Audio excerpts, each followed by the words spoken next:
most recently, you know, was versus Zeta in the LCQ.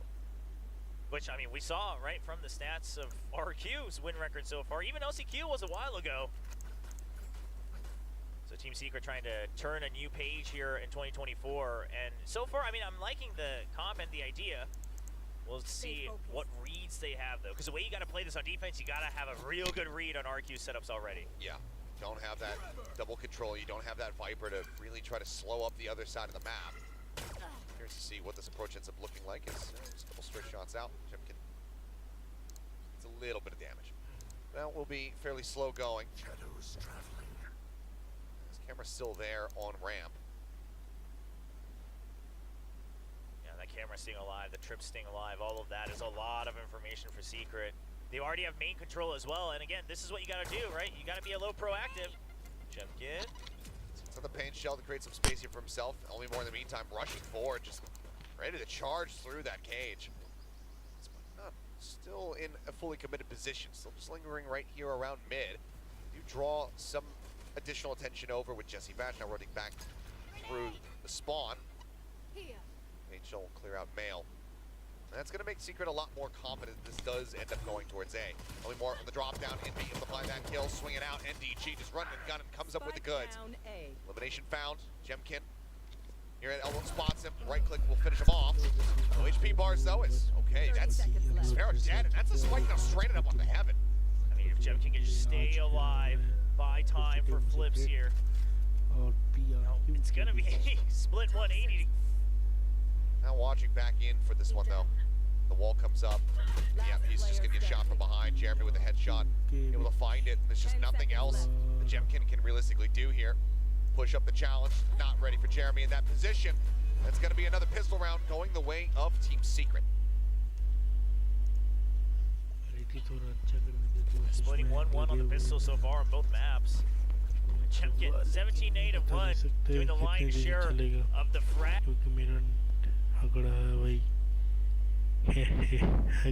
X for RRQ, but they just couldn't. I love how they played the map though, right? They drawed a lot of the util. They drew the fault line a second time. But at the end of the day, they just can't get into the site. It's going to be Envy and NDG bogging them up, gunking up the entry from Heaven. They'll take a little too much of that casualties.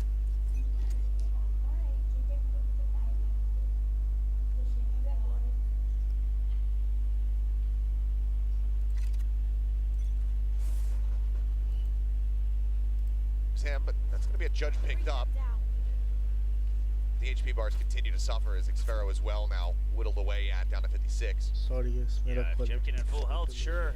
Trying to flash back with the judge, but right now things look a little dire. Flash playing it stairs, sends out a flash to try to slow them up, but ultimately doesn't want to overstay. Hit back around towards Ellie's side, get himself maybe pushed up on the side. Looks like he's going to play this one out patiently, wait for the approach to come in as the fault line now goes across. Swings out, finds one, Borkum as well. Down to Straya. Smash will find a second. Leaves just Xfero all on his lonesome. The weapons out of reach and his position noted. NDG will go ahead and finish it off. It's just one casualty here on the side of Team Secret as they now move up 8-6. And a really good setup there on the double team between Jesse Vash and Borkum, right? Once Jesse Vash is back in position to help with the trades and the crossfire, you send the paranoia out to buy time as soon as you get an inkling, and then you're hiding, making them think that they can swarm you. Jesse Vash is there, immediately capitalizes on the paranoia, and then it's just a crossfire, clean and set up with better weaponry. So while, once again, RRQ, they do what they can to make sure they have a numbers advantage, the weaponry, etc., the utility, all in favor of Secret. So far, we're seeing the positives of this comp. They're playing it to perfection, taking over this aggressive space, basically denying any use and value of that toxic screen. Robbing that away from him. Judge now positioned right in front here. They'll clear that out at range, but Flip Shutter, yeah, with a quick little peek in, does manage to find Borkum. Do not know about the judge around the corner, but it also looks like widely RQ have very little interest in playing in towards Garage. At least for the time being. Yeah, no smokes remaining on the side of Team Secret, though. And that trip, they want to send them to B, right? They want to let them know we pushed out of A. There's the dog, and there's the 1-2 pump. Spike down B. Oh, it's set up just too perfectly. Gets a weapon as well. Jump pick across, spotting 2, fault line sent there. As Xfero will catch NDG, trying to lurk his way out of vent. But this is a big spot of bother for the set of RRQ. But that being said, Vash does fall down. Now, blast packing over to the side. Jeremy trying to play elusive, swing around the corner, and Jemkin landing. Plants his feet firmly, finds the kill. Envy now alone to see what kind of damage he can deal. Jemkin at 19 HP. Spectre in hand, full util available here to the fade. Some drift across, tries to get the jump, gets the headshot in. Xfero going to be taken down. Now the 1v2. Sets the interrupt on the plant, but they're running out of time. Haunt cleared, Jemkin out into the open, caught with a blast pack. Now the C's around the corner, trying to get the catch. Estrella able to dodge that, but Envy gets the headshot. He's on his feet for damn good reason. One hell of a clutch as Team Secret now stretch the lead by 3. Envy made every single decision perfectly. Everything to lead him one step closer to that clutch win, to that Red Bull clutch. Right, he first of all tries to isolate. He expects someone else is still going to be in main to create that crossfire. Takes out Xfero. Then he tries to delay, gets to delay once it's on the second plant because of time. I mean, yeah, you got to shout. You know it's going to be a 1v1. He knows he's low. And then the C's immediately after because now you have to stick the plant. All of it to perfection. Keeps the lead here in the second half. Gets that bonus for them. Showstopper online as well. On both sides, but it's full armor for everyone on Team Secret.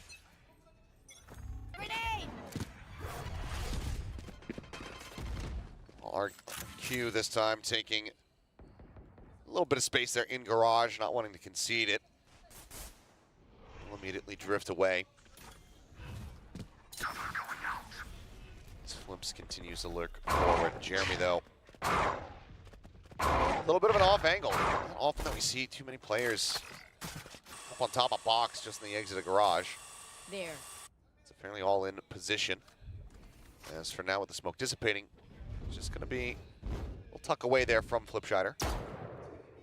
Team Secret, they heard this. Obviously, the trip gets broken as well. Trying to weaken up ramp, and at a certain point, you're going to want to start to send Xfero to get value. Whether it's to A or B, that remains to be seen, but it looks like they just want to pressure them there.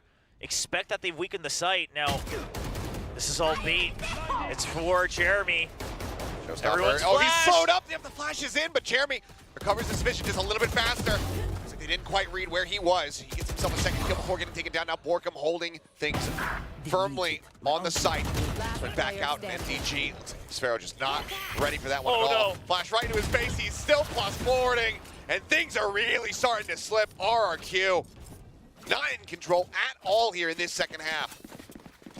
We've seen a couple of these moments where Elmi Moore gets a little rushed with the guiding light when he's gotten away with it a couple times, but when push comes to shove, I mean, first of all, that was going to be a hard round no matter what to clutch, but it's just unfortunate that we're seeing these micro mistakes. If they're happening when you're getting pressured, even if it's not an impossible clutch situation, right, they're likely to come up. So I was fully expecting the timeout because a lot of panic starting to show. And probably something that Coach Iwa is going to need to talk about is the players in the server, they might not have any idea what's going wrong because quite frankly, they feel like they're taking the control of spaces that they wanted to, right? You're able to push them out of mid. Now that you've identified that they push early, they get early control of main and garage on B. You push them out of there. You have that control. You clear mid again. You have vents control. What is going wrong? We tie them up in ramps. What in the world is going wrong? And that's something that Coach Iwa is going to have to talk about. One of it is, of course, you're not drawing out all of the important util. You draw out a fault line, sure, but then there's still a Seize, still a Prowler, another Haunt, another Paranoia. There's just a lot in the bank that can be used at various ranges that they'll have to account for.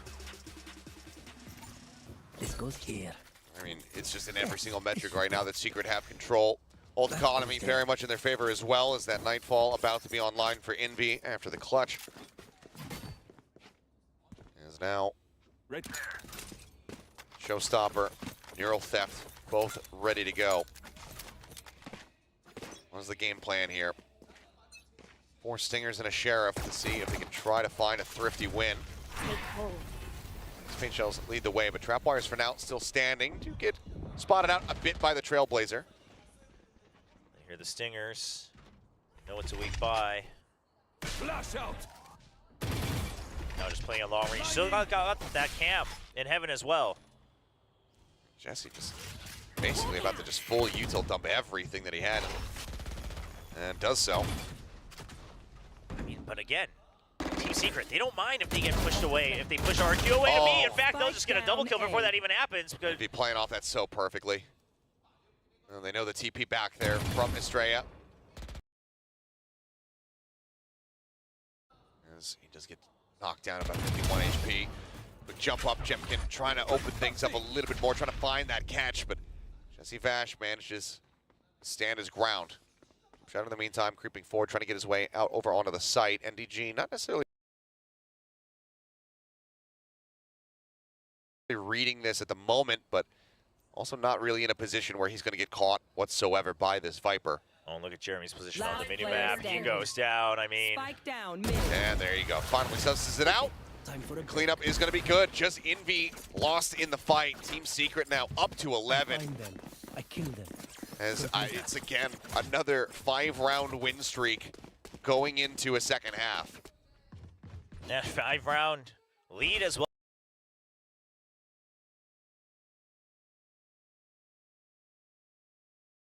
Oh, off of that, of course, tied 6-6, but a great position here for Secret. Not only do they get, you know, a happy amount of rounds in the first half, but everything coming to fruition. And we talked about, again, the kind of high-risk, high-reward that this kind of comp can bring to Split, but so far the reads are on point. And the way they're cycling a lot of their util, they always have kind of the ones that don't refresh, like the Paranoia. Always have kind of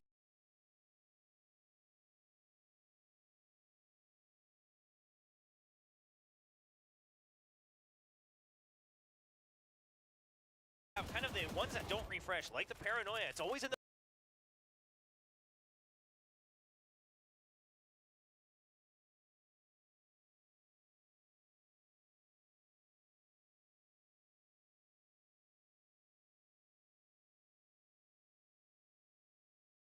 Stopper at the ready, spots one, gets the cleanup. Ellen Morgan be fast and traded back. So it's just going to be raises taken down on both squads. yeah, but the raise down on a single duelist for RRQ, and it's not, you know, anything else that can really force the site open either. It's just a Sky right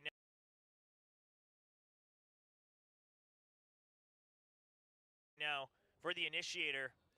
Things are looking rough. The only thing they can hope for is Xfero on the lurk, but he doesn't exactly have control of the site just yet. Creeping their way over now towards this A site. Trap wires still there, still not dealt with. Trailblazer can try to spot him out, but oh, just a couple shots in. That's more down to 5 HP. He didn't even have the reveal on him. Just heard the move. Moving forward. Trailblazer now trying to spot things out. They have identified that NDG is going to be back screen, but displacing him is still going to be a completely different task. Bash now arriving up into heaven. We'll be able to find the final 2 of the round as Secret looking absolutely dominant here on Split. A great showing. And I love it because they bring out their own interpretation of a composition and they're using it so well, right? It's not just that they're fragging out, but the way they're tuning their utility, the way they're understanding how to create space, how to take space, the way that they understand on defense. We're going to have to push out on the early rounds to take control of a portion of the map.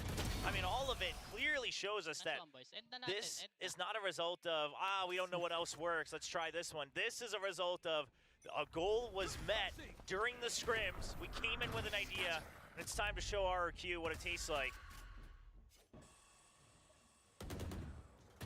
Can they hold on? Feels like 6 rounds in a row. Even though Secret have done just that. Right now for RRQ, feels like an impossible task. I mean, look at the ults as well, right? Both Nightfall and Rolling Thunder online. These Seekers aren't going to mean too much. Envy fishing around. Sparrow does get tagged up a little bit as Envy will be able to get the catch. Jemkin taken down, but not before NDG just fall. Util now taken away. Shock will force flips away for a brief little moment, and Envy swinging back around on the side itself is able to find Xfero and keep them very much in a winnable position. They look to close out this map. Flips, about to be jumped here from behind. Fault line set, finds one. Pulls off the angle, but does he realize that he's being hunted? 2 more players behind him. It's Borkum now.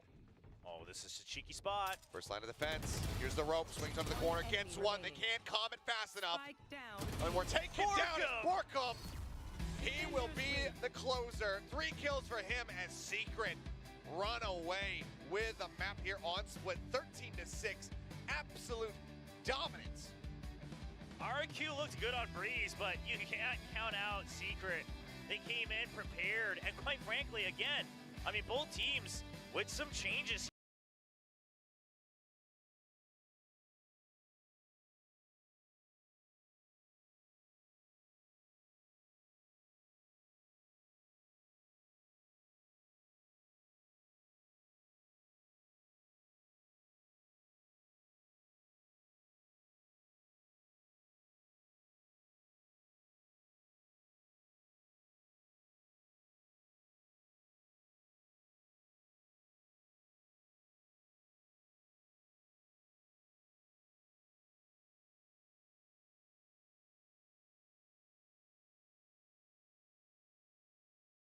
It was crazy how strong they looked.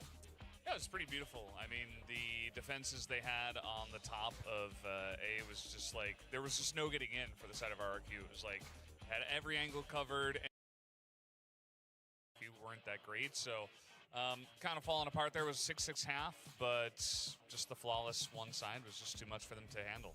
I think there were some little warning signs early on, Valdez, when you pointed out, too, when we saw the kill count, and it was a little bit too heavily skewed towards Jemkin and Elmi Moore very early on. Yeah, I mean, the other 3 players had 2 kills apiece, and it was 12 and 11, respectively, for those other 2 players. So definitely felt like there was a little bit of carrying going on even from the beginning, and then once they got to attackers, it was just kind of lights out for them. They had a decent amount of first kills, but look at the post plants, 0 out of 1. Like, they didn't have post plants. Well, that just goes to what you're talking about, right? Like, just doing such a good job of controlling the pressure points on this map, not giving them the opportunity to get there. Envy really popping off here. Borkum had a great game. So some of the players who were, well, Borkum had a good breeze, but Envy in particular, who did not have a good breeze, showing up much more here on the fade. This double initiator really worked to treat, especially on the defender side and the attacker side, to be honest. The 6-6 attacker side is quite good on Split generally. You'll take that most of the time. So really everybody stepping up big time. Yeah, Jesse may not put up huge numbers, but the breach util does a lot for delay. They did a great job. One thing that I really noticed with Team Secret, especially on their attacker side, was the way that they cycled their ults. They were staggering them. They were only using one at a time. Like, you know, the casters were talking about it. You could see when you have the Rolling Thunder and the Showstopper available at the same time, you could, you know, launch the Rays with the Rolling Thunder, but they didn't need to. They were just like, we're just going to use one or the other and then save the other one for the next round, then do that. So really smart game planning here from Team Secret. I do like how Jeremy, you know, stepped up. He wasn't looking on his best form the other day. So and honestly, the last map. So seeing him on this map, starting to feel more comfortable. I mean, when you're on the Rays flying through Split, you need to be confident with every decision that you make. Yeah, it was kind of funny too because this map started off with RRQ. You know, they won the pistol. I think it was a 4K from Jemkin, just like lining them up. It was crazy. And then for some reason after that, it was, you know, it was very even in the first half. Obviously, it kind of went back and forth, but, you know, we had an ace from NEG who was looking pretty good, and, you know, there were some nice comeback moments for Team Secret, kept it close, and then really, you know, it just felt like a totally different map once we changed sides. But you could see some of the ideas, like, with this double initiator comp, it puts this, like, kind of, like, pressure on you as RRQ to have to worry about being caught by it, getting tethered, because it's a lot easier on Split sometimes to kind of like track those angles and deal with that. And then even, you know, throwing in the judge in there for Jeremy, you know, catching them right outside of B main. Just everything so well thought out with this composition for Team Secret. So, you know, we talked about earlier today that it's hard to come into this stage and know what teams are going to do, what maps are prepared, what agent picks are prepared. And now we're seeing that, you know, finally a team has come and cooked something and it's actually come out well done. I like the whole cooking process there. I really just enjoyed that. I'm Ooh, that definitely sounded a chef, delicious. yeah. He's not just an elevator guy, he's also a chef. Does this change your predictions at any point? I know, again, infamous flip-flopper here, just in case with how things going.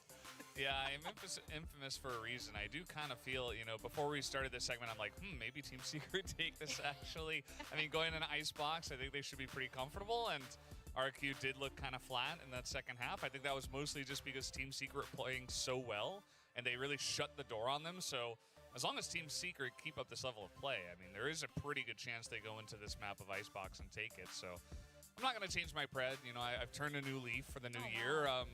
New year, new stick you. with RRQ. We'll see what happens. But yeah, I'm not. You know, I'm willing to say that okay, there is a pretty good chance that Team Secret take this anyway. Very happy with the growth of Valdez. Definitely, you know, no more, no more flip-flopping. I'm gonna stick with RRQ, but I think it's gonna be really darn close on Icebox. I mean, obviously, you know, seeing it from both of these teams earlier this year, both of them had to play Gen.G on it. They both pushed them basically to the limit. I mean, there was the overtime, right, with Team Secret. RRQ got close to the overtime, so I don't know. I still think RRQ probably has a little bit more firepower and those kind of things. That's where I'm going to lean. I'm going to stay with RRQ. Okay. I will share my thoughts on that after we address the guess in-game poll result. The question was, who's going to Thrifty first on map 2? And because there was no Thrifty, both of them managed their economies like actually really well. Nothing happens. We stay in gold. Forever gold, Yeah. Pony boy. I should have bet on no Decaying Thrifties, yeah.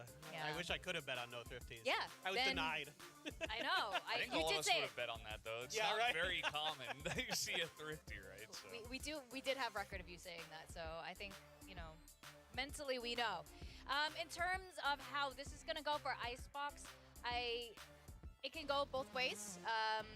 Especially with performance like this coming from both of these guys. I think if it was because it's a 1-1 score, I know how strong Secret can be on Icebox, so I'm actually now completely up in the air. But I will stick to my prediction because it's a new year, like Felda said. We're just Turn a gonna, new leaf. Yeah. we're just gonna stick to. We're gonna commit. So proud of the growth. The year commitment. So proud. Yes. So here, Jeremy, Jemkin, I'm again, both of them performed phenomenally, but Jemkin just couldn't be the only person killing everyone. Yeah, I mean, it comes down to, I think, you know, the defense we've talked about a lot on that second map, but it just feels like everybody's pulling their weight on the side of Team Secret, whereas even in the beginning of the map for RRQ, it just felt like kind of a two-man show from Jemkin and Xfero, and the rest of the guys eventually caught up, but yeah, it just felt like a better team performance from the side of Team Secret, so... And the fact that Jeremy also hit 333 ACS is pretty good.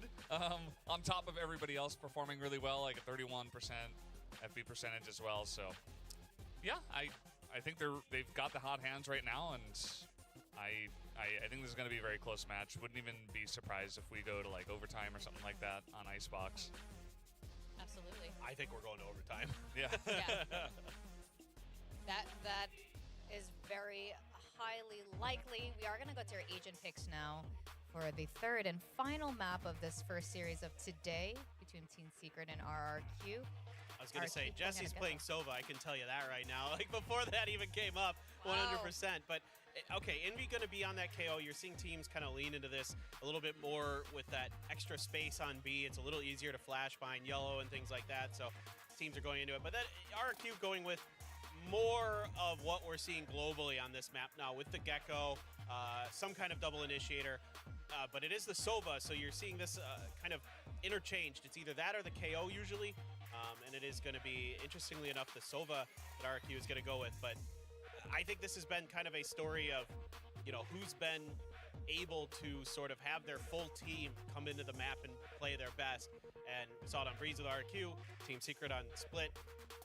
Statistically, this should be very close. Yeah, historically, even since last year, both of these teams have kind of been neck and neck every step of the way throughout Pacific. So we really don't know what the outcome of this. This is going to be a very exciting third and final map, and to take us through it, we have our casters, Achilleos and William. Thank you very much. Yes, let's go into the action. Icebox to see who is going to be walking away with the win with that crucial championship point. Both teams have put up some strong performances on this map back at kickoff. RRQ playing it twice versus Gen.G. Yep. 10-13 score lines both times. Yes, exactly. Getting very close to that overtime and potentially the win, but never quite. They didn't really have what it took to just keep up the round-to-round adjustments near the end. We'll see if that's a different story here. Of course, Team Secret, they were playing the Sage back then. They were experimenting with it. Now back to the KO for Envy, and honestly, Envy's KO on Icebox, it's one of the best highlights we've had through and through for Team Secret, all for the first season of Pacific last year. Really shock dart out as, ooh, Jimkin, okay. Bit of wonky timing there. Ups off the angle moments before he would have had the lineup. Doesn't get punished for it, though. He'll just be drifting away and actually getting himself very much situated in mid. I mean, quite spotting out quite a many few people. It's widely the site conceded here by RRQ, looking to just play a full retake. As Team Secret themselves amassed here.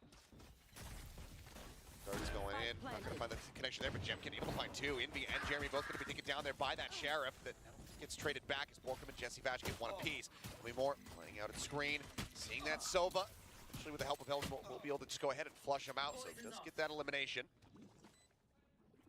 Moore's quite low, but gonna support with the dart for the time being. They know the site itself has been cleared out, but you gotta clear out all the opponents if you wanna stick the defuse. Oh, the second headshot from NDG is monstrous, and now it is all LB Moore up on the ropes, 9 HP. He is not ready for the forward positioning, and NDG will get Team Secret another pistol round win, 3-2 across the set now.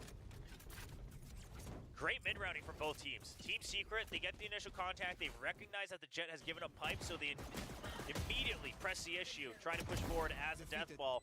Now, meanwhile, RRQ, they're not able to stick with it anymore, but just so they can bring flips back over from B-side, they decide to group and cover mid, Good shit, boy. right? Just to see if it's going to be a rotate, and that way they can still try to push the flank or at least put pressure on it. And initially it looked like it was going to work out, but the plant goes down. And then good positioning from Team Secret to make sure that they hold everyone at screens. Jesse Vash going over to the rafters. That was the big difference maker. Yep, just absolute, basically zero investment for the most part here for the side of RRQ as Jemkin does push his way out of tube. Here. Dashes, oh, back, Whoa. still takes a couple shots. Jeremy knocking him down to 38. You got the outlaw for Jesse Vash as well. So everybody in dire danger here to both the Guardians and the outlaw. Of course, buys across the board for Secret, trying to snowball things over for all the future rounds. And that's also kind of why they're playing a little cautiously, right? You can't just have someone on an aggressive lurk just with a pistol, anything like that. You want to be able to stick as 5, keep as many of these weapons going forward. Recon at the ready. Only more waiting patiently. The timing of this will be so crucial. See if he gets anything at all, any kind of inkling that they're moving forward. Catches a good timing on this one. Yes, okay, drone over the top. 30 seconds left. No delay, does get darted there. It's push into the corner, into the instant headshot there on an X-Barrel Flips. Able to find 2. The reload, though, so can't quite find a third, but Jemkin with covering fire will be able to take him down. So already, very bloody here. Secret suffering more losses than they certainly would like to have on this approach. Can they find more? The push up back, able to take him down, gets both kills collected. Be a Guardian and a Bulldog held onto, maybe swap out for different guns. The ping's down, but NDG can't get there in time, so it'll be the Outlaw picked back up. Decent damage dealt, but still a 2-0 start for Team Secret. Yeah, I mean, just because it was buys across the board, it's going to be a little costly, like you said. And while the recon bolt was delayed thanks to the drone, they just aren't able to check 4 flips, right? A little too distracted by Elmimore in the back of sight. And so a lot of damage done. Now, we saw initially, considering a couple half armors here and there, but eventually everyone will buy down to the full armor. They'll give up 1 piece of utility each to make sure that happens, recognizing that the Outlaw is still a threat on the other side from Team Secret. Jeremy just checking, watching over there. Pipes to see if anybody's going to poke their head out. Meantime, double push up. Jesse Vash, Borkum investigating over towards B. See if they can spot anything out.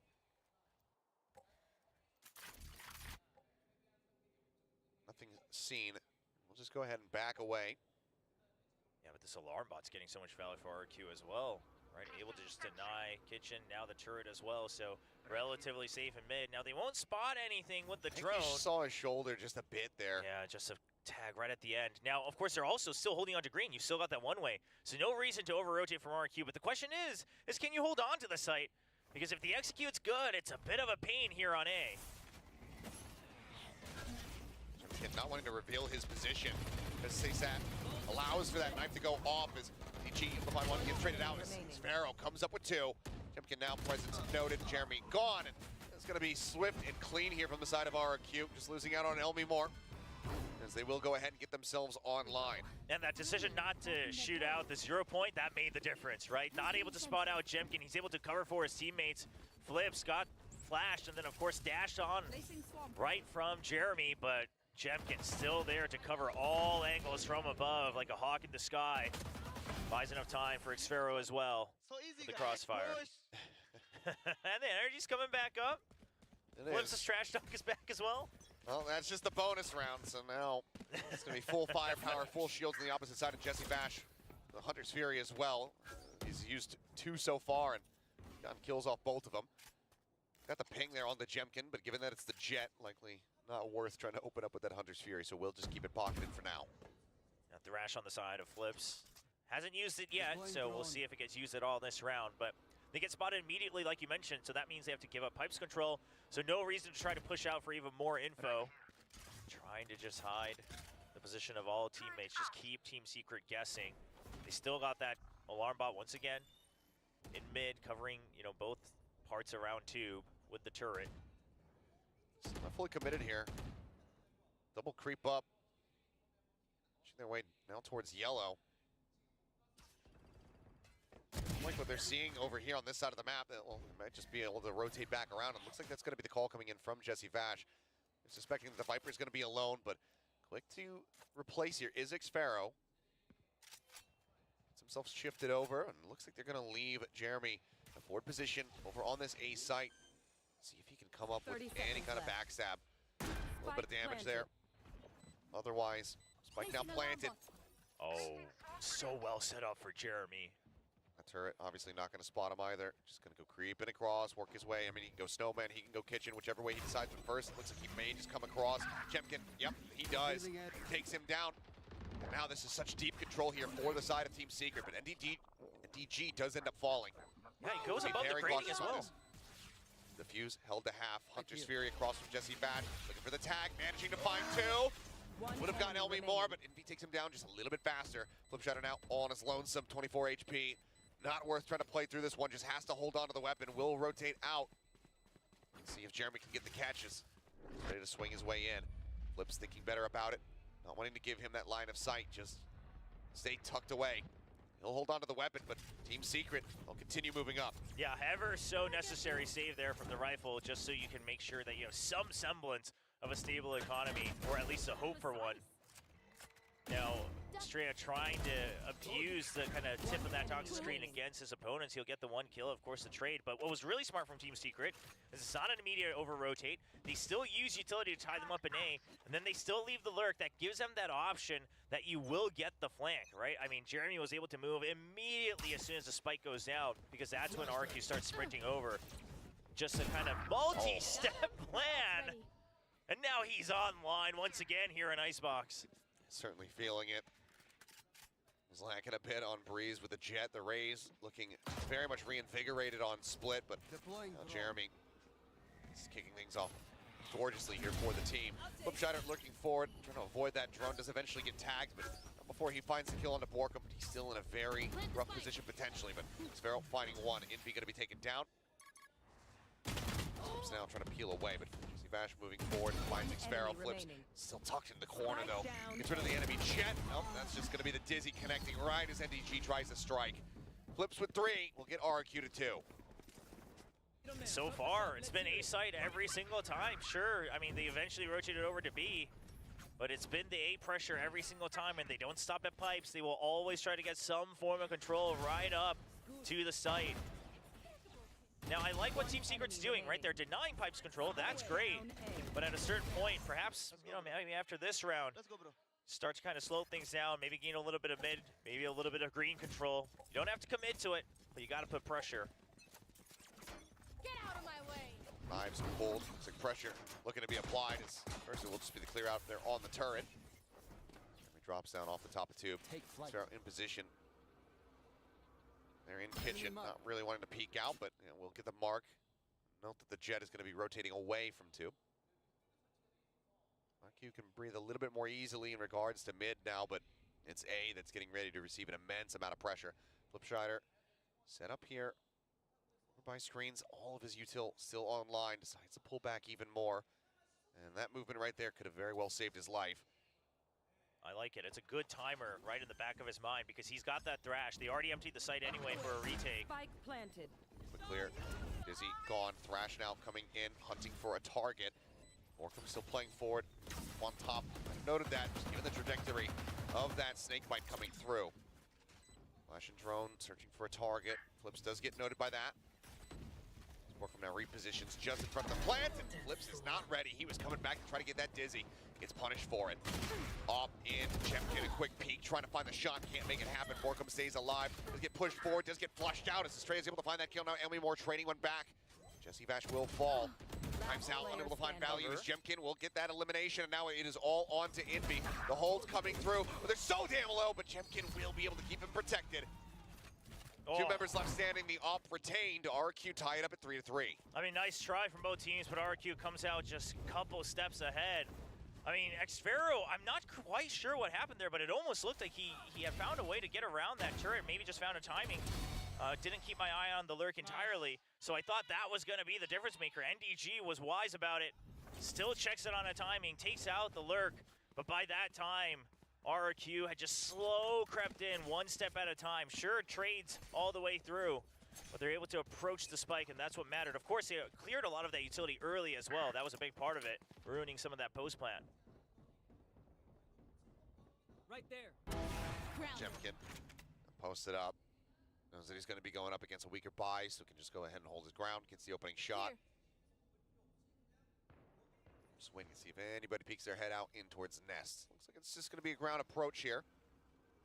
As will stay low, will get the tag here. Flipshutter can back away. Ooh, wide peek out. Jemkin unable to find the shot there. Sends another one moments before. Jesse Bash would have likely swung in to his crosshair. The shot's gone, but Wiley, it's just tags here onto the members of RRQ. The spike can get planted. Spike Gotta planted. play it a over the little bit top. safe. Yeah, wait for that retake. Oh, Jesse spotted. They know that he's going to be stranded forward now. Lockdown, even going to be committed. You should run. RQ very much wanting the lead for themselves, and it's going to be a lockdown on the opposite side now. Invested. Xfero pushing forward. Jesse Bash unable to find the headshot. Does end up falling. As lockdown had been destroyed. Now in holding for the defuse. They get it up to half, and they just think of the whole time. Xfero with a quick little second glance. Spots Borkum, takes him down. Fragment from Envy will find one, but ultimately it is going to be RRQ coming away with this round victory. 3 in a row for the squad as they take the lead. I mean, again, it's just that ace site over and over again, and yes, Secret is famous for doing that against certain opponents, and it's worked in the past. It But was on Haven, though. it was on Haven, first of all, with 3 sites. And second, it's just, you know, the Killjoy setups in mid, they just haven't been disrupted much at all. And sure, you've been able to pressure B a little bit here and there, even in the first round, but for the most part, yeah, they can just kind of chill there with the one-way, right? Estrella can buy so much time knowing that he should be comfy. So perhaps after all these times, right, it's several things. RRQ, their retakes are now starting to work. They also know how to anchor depending on which utilities used first. You had the op now. So Team Secret, they're going to have to decide if they want to switch up the default at the start of the round. Timeout called from Team Secret. Trying to get them right back into the driver's seat. Nothing that can't be undone quite just yet. Still just a single round separating the two squads. They can come out swinging as this is going to be a bye round for them. Yeah, Go very ahead and neck and neck. equalize very quickly. See what the adjustment is, because of course after a timeout, surely the operator going to hold a different position here. Whether it's going to be green or mid, could be that push out from tube as well, but it looks like it's going to be a commitment over to the B site. I mean, this would be the round where Team Secret says, you know, Keep going, sure, A. yeah, surely we don't go A again another time, right? And then they go again. And it looks like RRQ are kind of biting on that. It looks like it will be, okay, rather, Estrella will rotate over to at least be lingering a little bit closer by. Okay. Not quite as dire. Previously looked, and okay, just gonna be the nano cleared out. Alarm bot's still standing. Revealing area. Second nano now set up there from Xfero to try to slow up the approach should it's very much, you know, end up coming over to A, which right now it looks like it is. Yeah, and you got that pit ready from the Raptors as well. So RRQ, they've got things in place, right? They've got a little bit of mid control. They could go for the flank at any point if they wanted. They're still ready for the potential lurk. They have no reason to rush things out. Alarm bot's still alive on A. You'll have the pit. And and you still have screens control. I mean, they'll have the pit if they can avoid. Okay, I was gonna say the null command that is available here from Envy. So pit comes out first. Arrows popped. It's Jeremy just playing alongside this one here for now. Jemkin in the meantime gets the catch on the Borkum, who's lurking over outside of green. Jeremy would just so love to try to get a pick through the pit here. Try to shut things down on Evan, but he can't. So they'll get the plant, but it's going to be a very tough post plant to hold. A lot of it comes down to Envy. Just holding. But he finds Flipshider. Does manage to take him down. A couple other players getting blinded there by the Dizzies. Eventually he will be found as that wall drops. Jeremy can only find Jemkin. Otherwise, the cleanup will be swift. 2 kills there for Elmi Moore as Xfero will sprint to try to recover the operator. The defuse can now come in. RRQ will counteract and not allow for that timeout to lead to a round win. So now they stretch the lead very slightly, just up by 2 rounds. Yeah, I mean, the mind games are in place for sure after that timeout. Trying to guess where the op's going to go. Say that maybe this time is the time that it works, but didn't quite account for the pit. And of course, RQ, like you mentioned, it's not just the pit. I haven't heard Elmimore taken on after flips in a long time, but RQ's feeling the energy. We'll see if they can keep it up to the end, though. Still a multitude of ults to work with there. Borkum's death does give him the pit. Vash with the Hunter's Fury. See if he'll be able to work his magic, is assessing what they really want to go for here, and it's still a decent commitment as he does buy down to a Bulldog. Not quite the read from NDG. Clear on the turret. They're keeping that operator disguised for the moment. Borkum in a position where he may just end up getting caught. Try to rotate around, and he actually does manage to make it across unscathed. So now can get into position, drop his pit here for his squad. Yeah, they'll have to get there fast. But the question is how do they hold the flank, right? Because the turret's no longer there. And that's a great double kill from Jeremy. I mean, yeah. And Elmimore whittled down to 2 HP as well as they just sat there. I mean, Gun Barrel spotted, but Jemkin, they've got nothing to really flush him out into the open. Snakebite eventually will do it, but he's already low enough that it gets the kill itself. So 1 found, but still so much more to work with, and Vash is in a very disconnected position with a Hunter's Fury online. Elmimore couldn't get the timing for the kill. Away. Do they read this cubby hold? No, they do not. NDG takes down 2, Sheriff in hand. Now, Elmimore trying to escape, but will not be able to do so. Team Secret, a great reply. Dropped the round after the timeout, but come back in with a much more solid game plan. And I'd love to see what exactly went down in mid, because it felt like Borkum should have been dead to rights, given that line that was being held by Jemkin. Yeah, I mean, Jemkin might have been kind of peeking back and forth, perhaps through the tube, trying to make sure that he also doesn't get caught out. But all props to Jeremy here for making that happen. Opens up the site with the setup that he's received. And NDG holding a great close angle. Able to turn things around on round 9, trying to tie things up again. And here's the scary part. So now RRQ has to focus on A side again, right? They tried to take some in control. It didn't work. God. As Secret's ready for it. I mean, he had the shot ready to go, but Jeremy just a bit faster. Flipshider now in a very committed position. The drone coming up over the top will spot him out. He just has to try to exit, but there's the Hunter's Fury. It won't even be necessary. Jeremy will be able to just go ahead and get the headshot. Elmimore now creeping forward, looking for more. Ends up getting taken down. 5v2. And a call to just completely abandon the site. Team Secret. Then we'll go ahead and get this plant. We'll wait for that spike to detonate. I don't know if he'll be able to carry over these weapons, though. We'll see. I mean, NDG might try to get a cheeky extra lockdown going here if he can try to find a couple extra kills. Yeah, I mean, plenty of reasons to hunt. Xfero, the one person you probably don't want to come across, given that he's a little bit closer to having the lockdown, but only a few more rounds to play. Looks like widely Team Secret will just take this patiently, take this safely. We'll just hold on to all 5 as they get this flawless round and tie us up at 5-5. And Des was talking about it, you know, they felt like it was going to be likely that this ends up going to overtime, and right now, given how inseparable the teams are being, it does seem like that could very well be the case, but we kind of thought the same thing on Split. Well, and we also felt that way both times that RRQ played Gen G, and they never quite made it to overtime. That's a good point. So we'll see. But right now, Secret right back in command of the round-to-round pacing. Because, you know, after the timeout, they go for it again. That time, RRQ reads it. But then they go for it again. RRQ thinks, surely not after that one. And looking to just go ahead and, you know, burn some of the cash that they've been stocking up on.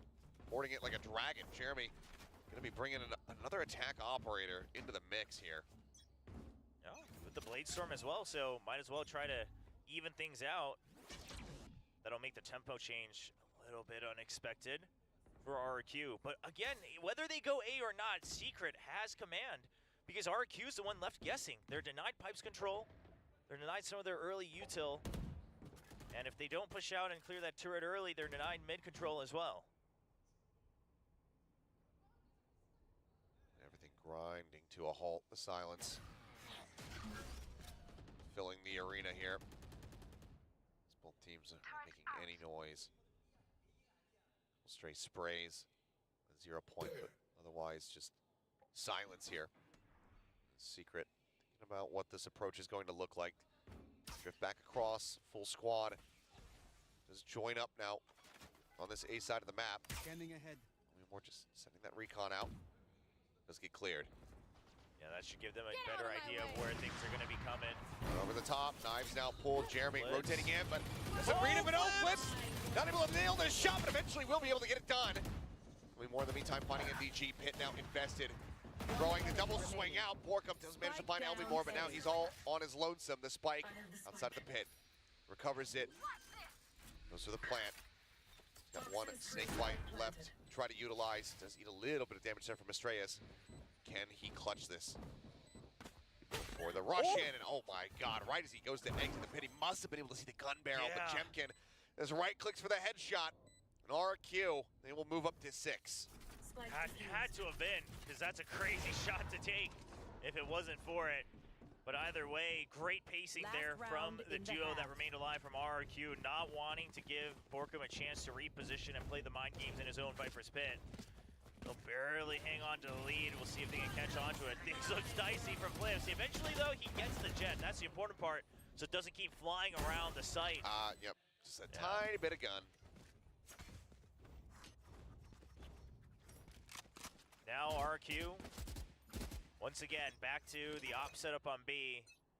And, you know, kind of hoping that it's not going to be that A hit. You know, they'll be prepared for the retake with the Thrash and the Hunter series. They can afford to play a bit of a weaker A site this time. And Team Secret, a bit of a change here. Just allows for the dart to ping out. They want to get ready for a pinch on A. Feels like for maybe the first time, and we've seen some sightlines drawn towards mid, but never really a push like this from Secret. So a bit of a change up here. Just how committed to this they're going to end up being is MDG just eating a little tiny bit of damage there.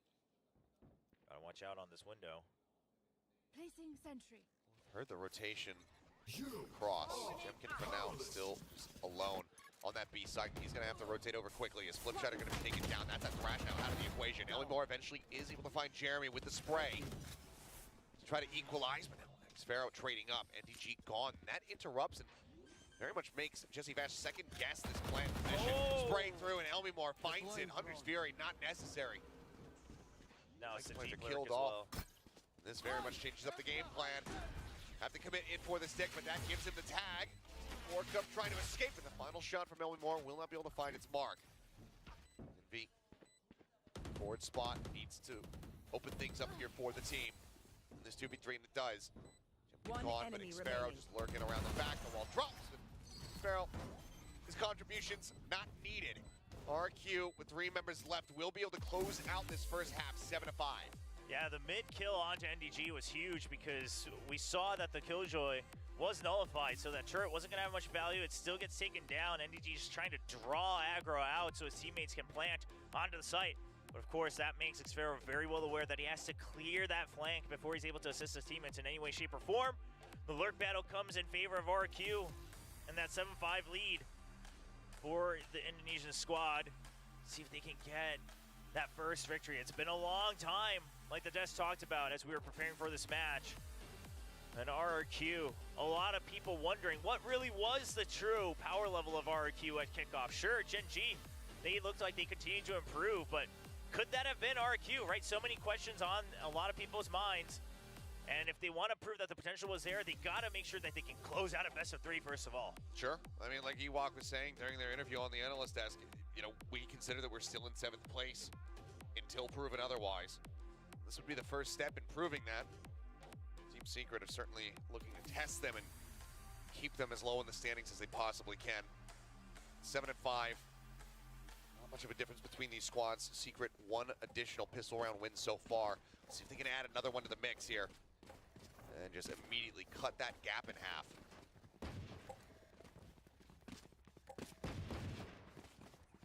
All right, Secret. See if they try to do a little bit of that aggressive push on the A site. You know, at the end of the day, the overall idea being the same for both of these teams, as they both still have that Sova. It's not going to be super aggressive like the KO Geckos, but of course you can still get a little bit of that early info control. Try to set up your jets for success. 0 point forward. I don't believe it got the catch onto anyone. We'll just move up, grab that orb. In the meantime, chasing from behind. We'll get the tag on him. They haven't checked for Jeremy, though.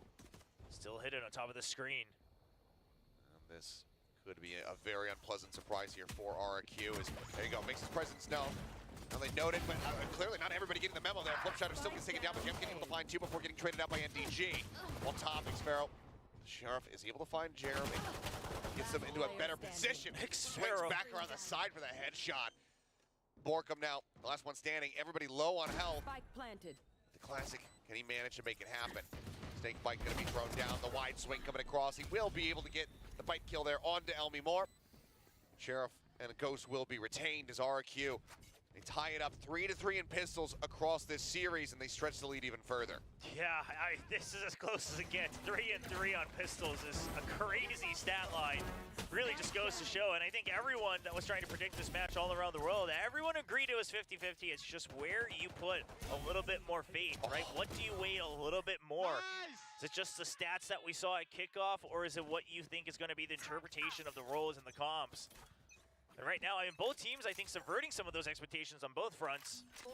But nonetheless, a very tight match. But maybe RQ can change that up now that they are on for the anti-eco. Jeremy dropping down. Estrella certainly will have heard this, as a couple shots go his way. Now he's going to look for the catch. He does find it. Nicely, patiently played out. Comes up with the goods. Jeff, though, getting overwhelmed back yellow. Does end up falling, but Shredder will be able to take out Borkum there. As Jesse Bash still wanting to fight, pushing forward, gets the dink there onto Xfero, who can be finished off by NDG with a recovered Vandal. Things very scrappy, very dangerous here for RRQ. Selby Moore still far forward, getting hunted. Gets another weapon recovered. That's what Elmi Moore wanted to protect, but yeah, now you don't really have a choice. Now your positions are good, right? You've got Defender spawn, you got the spike planted. So Elmi Moore just has to play for time. Goes the challenge. Recon quickly cleared out, gets the headshot onto one. Can he find the second? Sends out a warning shot, but Envy continues the challenge. Finds the kill, but now he himself in a 1v2. Spike already planted. It's against 2 Bulldogs. Just quick little fake tap there on the rope. 0 point at the ready. Stop some of this post-plant util from coming through, but Bosch already thrown down. Wingman going to be cleared out. He does get the suppressor. The snake bites can't come into play for the moment. Tap on the spike, swings out, finds one. Is he ready, though, for the approach on above? And he is! 4 bullets, but no time!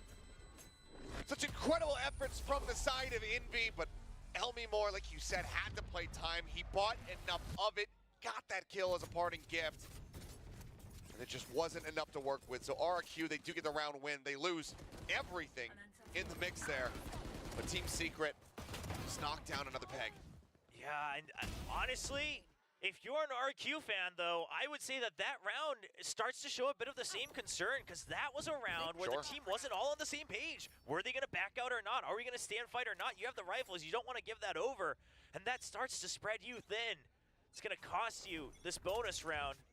You do have the Soul Vandal. We'll see if they can make a miracle out of it to try to keep the lead. Oh my god. Oh, goodness. Jeremy very much lucky to get away with his life there. Jesse Bash does find Elmi Moore for his trouble. Yeah, basically says, don't bother my son. Shuts him down.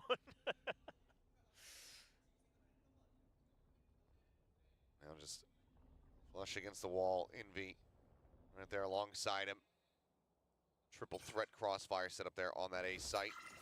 RQ, though, Not going out of the same playbook as Team Secret. They will inch towards the B site this time. Poison orb emitting. Wall goes up. They can get the plant down. Will be the Thrash available, whether it's this round or the next. Now they've got mid control as well, trying to back out from the utility. I like this though. It's just a tap on the spike. Try to draw out what util they can get. So bite down. Borkum revealing that he is going to be playing back at Snowman. So they have mid control, so they're considering rotating over because of the time, which I don't mind that in and of itself. But will they have the leisure to clear out the site? Because Jeremy is still there. Yeah, it could still very much shut down all hopes and dreams of getting that spike planted as Estrella. Not going to be noted by the drone, but by the 0 points. So they know that there's still some forward presence here. Yeah, I mean, this is a lot of assumptions for RQ. They're hoping that their movement out has kind of made this site a little bit weaker. It's not going to be the truth. Okay, well, Flipshot are going to be taken down as the spike interrupted. Plant not through. 10 seconds now remaining. In the hands here of Xpero, but now Estrella finding NDG. Push forward, Borkum is able to get Estrella.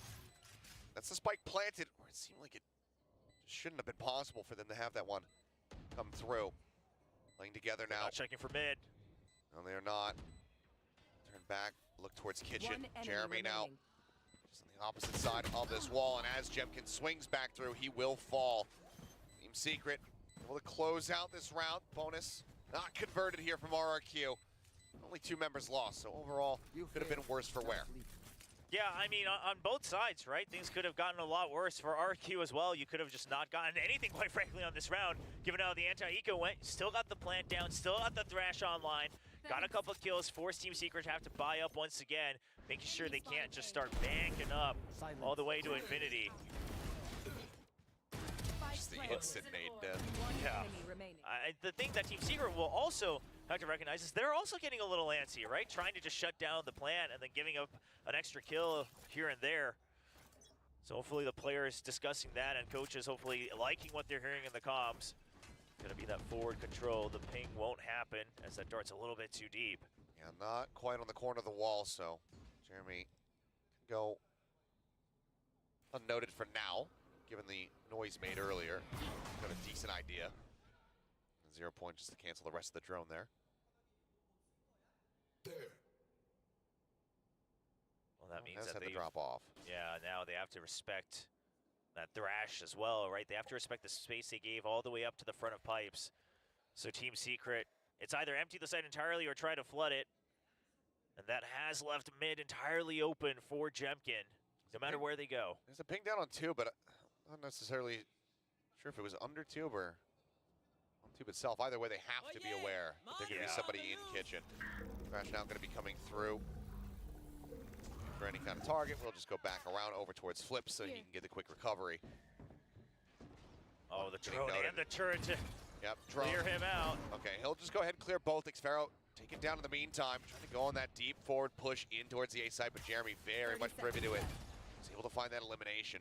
Can't do it. Man advantage there for Secret. As widely, I think they just have to wait for the ult to come back up here for Flips, which it is now available. Man gets the plant across. They have a chance at this post plant, but oh, Jeremy makes it that much more difficult for him. Jemkin taken down. No command now going to be invested here. Oh, that no command is going to be huge. The Thrash can't be used. You just have to hold on to yellow with your guns. Envy on the floor. Flipshider trying to rotate around, get himself across the side of that fragment, but he just ends up dying to it, and it's a catastrophic mistake. As the res was in, and in the end, it's still 4 players alive retaining their weapons here for the side of Team Secret. Just not able to get across that. There's no safety on that side. Yeah, I mean, just trying to decide which way he wants to peek out for an extra kill, but like you said, that means he stays in the middle way longer as well. Takes too many hits. Elmimore a little shaky on that last fight as well. So surely, okay, it's going to be a timeout. Got to imagine from RRQ. Because you're probably hearing a little bit of that breakdown, right? A little bit of the discrepancy on what the call is, a little bit of discrepancy on, you know, what value do we hold right now? Do we want to hold on to yellow? We still have mid control from Jemkin, things like that. Haven't seen any intervention from Ewok on this map quite just yet, but now that they're back within touching distance, only 2 rounds separating. Yeah, wants to get in here and clean up whatever is going wrong on stage. Also a moment of reprieve perhaps here for Team Secret. 2 rounds picked up in a row for themselves. make this just about neck and neck once more. We'll take a look as we get ready to go back into this, what the economy looks like at the moment here for RRQ, because, you know, going into the second half, even with the wins, they have not been clean. And as we can see, the buy isn't either. Yeah, it's just going to be a full half buy here. Or, yeah, just a half buy, I guess is a better phrasing for that. And the thing is sure, you've got mid control a couple times, but it hasn't really meant much in the grand scheme of things. Team Secret is very well aware of how much space they have given in mid. And curious to see if RRQ continues to try to utilize it, if they think they have better ways to utilize it, or if they start to just stack the numbers a bit more in their favor on the execute. Now this time, we will see a turret ready. So NDG going to position himself to cover both B site and mid. Allows everyone to be ready for a hit onto A. They recognize the half buy coming in. You hear that dash, heal out onto one there, but for now it's just blind spraying through walls, looking for any kind of straight connections they can get. Fragment out to try to interrupt, but Plant has already come through, just a moment too late, that util there, but more ability still going to be found. Flips it straight up, both taken so damn low, and yeah, that's just going to be a very swift and dominant retake here from the side of Team Secret, not losing a single player. Envy, sure, down to 1 HP, but unless you're dead, doesn't count. So that's going to be Secret now, closing this gap even further, 9-8. We have to suspect that this is the round that the timeout is for. RRQ, get ready to come back in with a purchase. See what value they can get out of it. Both sides, one away from the lockdown. Bladestorm is available as well. So you can't really rely on the ult cycles to be in your favor at any point. They're always going to match up against each other. So it has to be the reads from round to round. Now that one, sure, you know, it's off the timeout. You expect the half buy on both sides. So you can chalk it up to Team Secret just having a good read on the econ. Now it's going to be that early push onto green. No lurk on the side of A, mind you. So a big commitment here. Drone cleared. Jeremy noted up on top of yellow. There's a recon dart from Jesse all the way at top mid. Does get the ping out on the 2. So they know that there is a decent amount of players on this side. Scheider getting tucked away. Play safe here is Elmimore eating even more damage. Knocked on 75 and flips. Oh boy. Jeez. What a wild jump out. What in the world? The man is just an absolute lunatic between the fragment and this. I mean, the fact that he has more health than Elmimore as well. Elmimore just took all those shots to the toxic screen the entire time. Just getting absolutely destroyed, and that is not how you want your round to start. Team Secret should be fairly prepared for this. They'll go ahead. Of course, the orb having been taken, the lockdown, and the pit as well. So RRQ just wanting to try to keep the lead. Surely they use the pit. Is the lockdown not quite available just yet for NDG? But not being sent, but Wingman in a very odd position. Does end up getting taken out. Now on the plant there from Flips. I mean, it's just so damn low, but it's going to be Jesse Bash somehow that falls first here in this round and straight able to find that kill. We're out on the nanos, but Spike still not committed here. The pit doesn't give you too much room to work with for the plant. Now Okay, well, finally they're dwindling the numbers though. That'll certainly help. Yeah, Envy going to be taken out. They could just try to go ahead and flood retake this one. They're going to try to swing their way forward into the pit, but it's just an absolute shooting gallery. As RRQ, I mean, just about every disadvantage they could have been handed early on in the round without somebody dying. You manage to scrape by with that victory. They keep Team Secret at an arm's length distance at the moment. So once again, moving up by 2 to get themselves to 10-round wins. Yeah, overall, kind of a good idea from both sides, right? Team Secret, sure, their econ's fine, so they wait for that last attempt to plant. If you can just take out the spike, then that should give you the round win. Meanwhile, RQ using that against them. Make sure that they dwindle the numbers first, and then you just spam through pre-fire on that potential retake of the challenge. I mean, now the op online. Elmimore, that's the second time he's gotten wall-banged in that position while doing that same drone. Now he's down to 54 HP. Gotta be careful where you activate those. Well, for now, at the very least, he's still alive. The utility can assist. Now, cutting noise for the time being, but nothing sighted in mid. So, Team Secret, they've already shifted the op over to A. That side's well covered. Still 2 members on B to delay. Alarm bot triggered there. Quite going to be sent in. Wingman going for the plant, however. Quite a little bit too deep to actually get the kill. So, plant is in. The full 5v5 for the retake. NDG with the lockdown, though, could cause some chaos. Elmimore still 2 away from having that Hunter's Fury, so they do not have an easy clear on this. Right, the double flank around mid, though. They've always only sent one. Going for the double, and it's planted for mid as well. So if they can just get by... Flips. He's giving his life for the cause. Pushes forward far enough to be able to find that one, but now LB Moore going to be finished off. And Xpero caught NDG, so cognizant of that flank coming in from mid. Strikes him down, swing out back yellow. As Jemkin's the last one standing, but not for very long. Only the singular kill on the Borkum. It's a fairly decisive and quick retake. Team Secret will continue to hang in there. NDG gets both on the lurk. I mean, they try to send a failsafe there, and he just understands my job is to make sure that there is no flank. I mean, surely after they see the spike plant location as well, somewhat aware of it, but how does he read the second? One enemy remaining. Just incredible. Nice, boys. So very clean here. As there you go, another timeout now. Only 3 rounds separated here from RRQ. The pressure heating up now. You have to imagine if you're on the side of Secret, though, it feels good to try out these timeouts so close to each other. You know that the pressure's getting to them. You see how they're playing in the round, and now you got to imagine that they're probably a bit flustered during the timeout. I mean, one of the things that we got to talk about with the coaches during some of the timeout episodes, didn't quite make it into the final cut, but was also about just how precious the timer is in a timeout, right? You don't get to just sit around and discuss things. It's about just sending a message, getting maybe one piece of feedback back and forth, and then you got to move on with a couple extra steps of plans and really set up your players for the mid-rounding, the round-to-round adjustments, everything in just a span of 60 seconds. So curious to see if Ewok's going to be happy with the message he was able to share. It's a hell of a lot easier when all you need to tell your players is turn your brains off. So. Some teams just have it easier, man. Let's see if any of it's lost in translation here from Ewok to the rest of RRQ. As, again, I mean, Alt Economy is swinging back around here for Secret at the moment. A couple crucial ones nearly there for RRQ. That Hunter's Fury, that Thrash, just single charge away for both those players. As, I mean, Jeremy, he's like, well, where's the drone?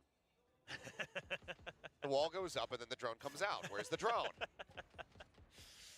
Well, then 0 Point also only tagging the 2 members. So RRQ, it looked like their original plan was to try to pressure the operator, then send the main forces into A, then kind of rotate back around, but it gets spotted out early, so you have to reset. Now it's just death ball into A site. Now no command available for the retake, and the pit too if they want to use it for the defuse. So RRQ, they got to decide before they go in. Are we pushing out or not? Because you're not going to have much time to decide afterwards. Invested bite goes down, and DG just out of range of that Mosh. So just tucked away here at backside. Like that one tap on the Jemkin. Does get flushed out there as Flipside is able to find the kill, but Borkum quick to reply. Laying up on the back Raptors. Gets that headshot now. Drops down, looks to take a much more aggressive position. Swings back out. Able to find Xpero. Finds LB Moore, and that is the cleanup. Timeout be damned. Team Secret once again just swoop back in onto the site. The fuse is theirs. One player lost. Cash aplenty. And now we are tied up at 10-10. Once again, I mean, Team Secret, right? They had the things like the null command. Sure, you have the operator on the side, but you have the Blade Storm. Everything is there for a potential retake. Oh, my God. I mean, that was kind of the deal breaker, because otherwise Jemkin's position was pretty good to give them time for a good post-play scenario. NDG making sure that he becomes the wild card for Team Secret, and now they've tied it back 10-10. Caution here. I mean, the first time that they've had the lead since round 5 here, Team Secret. Oh, Jeremy. Couple shots across, straight down to 85, but still alive. Noting a multitude of players there. Take flight. Hit now, just invested Borkum, wanting to make this B side of the map completely unassailable for them unless they go under tube. I really like this pit. He's lurking through this one. Oh no! And this could be catastrophic. 2 players already down. Sparrow jumping back, answering spray, trying to find anything that he could possibly get, but for whatever reason, Spike now stranded. Does get picked up, Jeremy. Aware of this, sends out some shots, and Borkum, he'll find him in the end, right as he exits. Here. Flip Shatter on the other side. Jeremy would love to try and confirm as to whether or not that spike is still on the ground or if it's been recovered. They just know that Flip Shatter was in the radius of that 0 point. Timing in the here. garage here for now. Phillips is just waiting for someone to peek out, but again, there's no reason to. So it looks like it's 30 just going to seconds be a left. save here if they can help it for RRQ, but not exactly a safe Last position player for it standing. either. Not at all. Jemkin now sat back here in the attacker's spawn. See, spots ahead of one. Nailed He's able to go ahead and take that down. But I don't think he has. Maybe he has no idea that Envy is just on the opposite side. And Maybe DG saw now him. getting 10 ready to seconds push. There's the swing out. Shot goes a little bit wide. Jemkin will be able to find Envy, but Borkum will get himself a third as Team Secret regained the lead 11-10. Game plans here for RQ just not coming to fruition. You know, we've seen teams in the past, a pit comes down. It's like, okay, well, they won't expect us to try to flush them out of this one. Team Secret, they expected it. They were absolutely ready.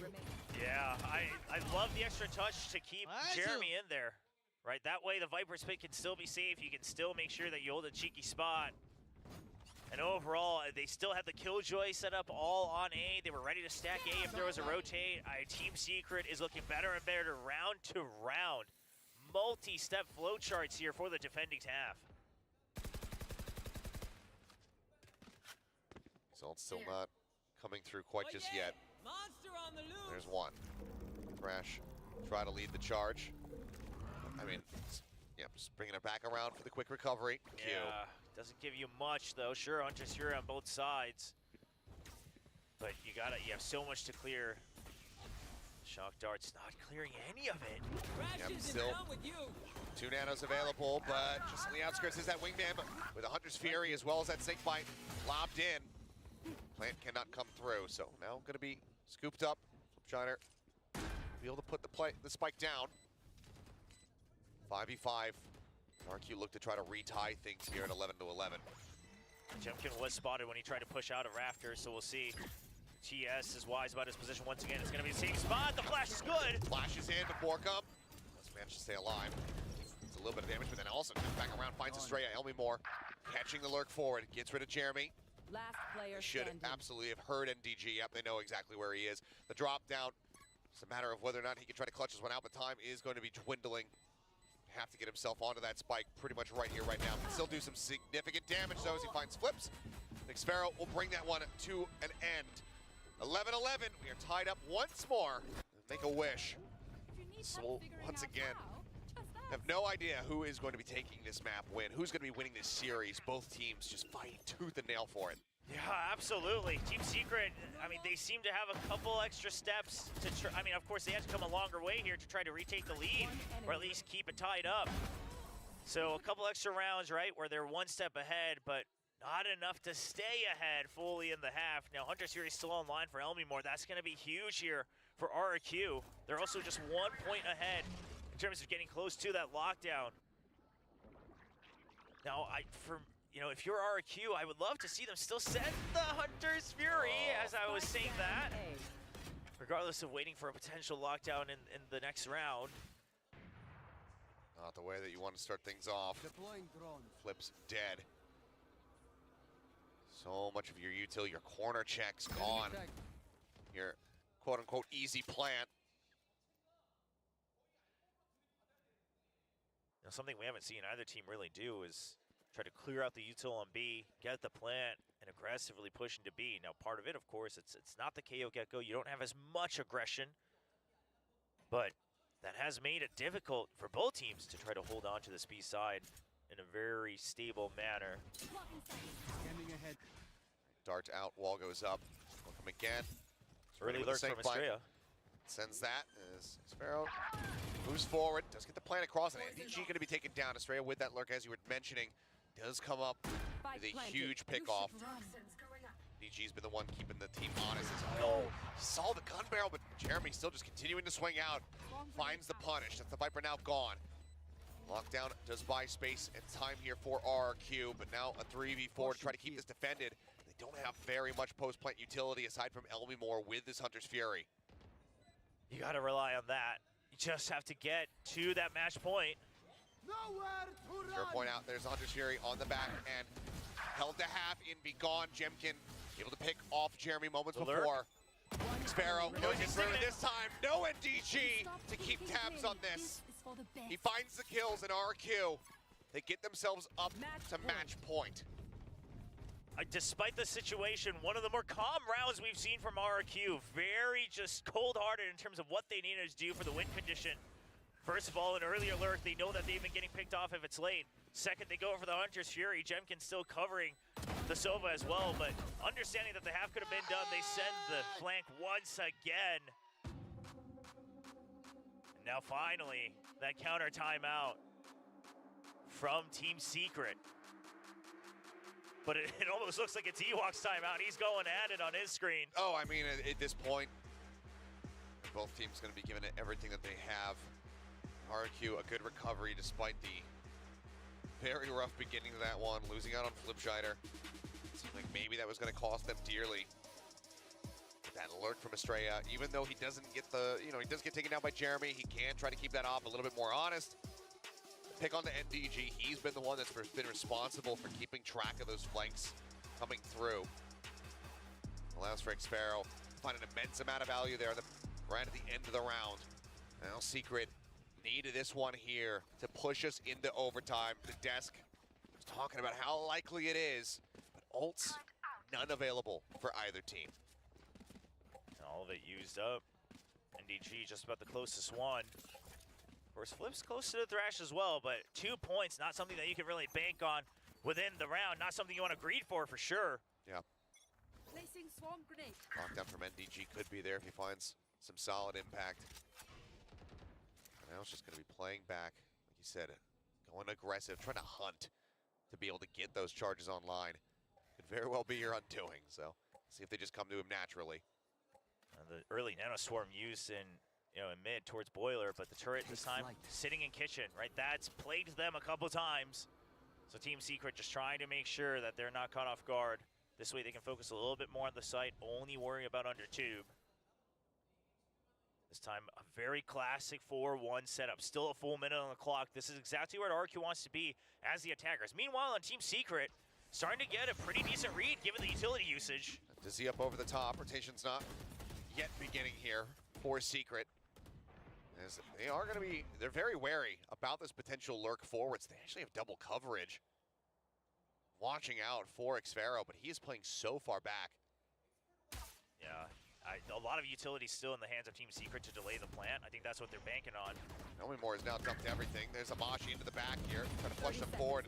Oh, flushes them forward enough that they can get an angle there on that wingman, and Jeremy's patience has paid off. Xfero dead. Flash out, drop down off top of yellow. See that position, but the spike gets planted all the same. But the man advantage is there for Team Secret. Thrash online.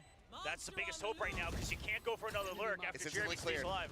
Flashes out. Flipscheider going to be taken down. No chance at using that one again. Fragment down. Envy finding the kill. The swing out. Jesse Vash gets the headshot. We are tied up once again at 12-12.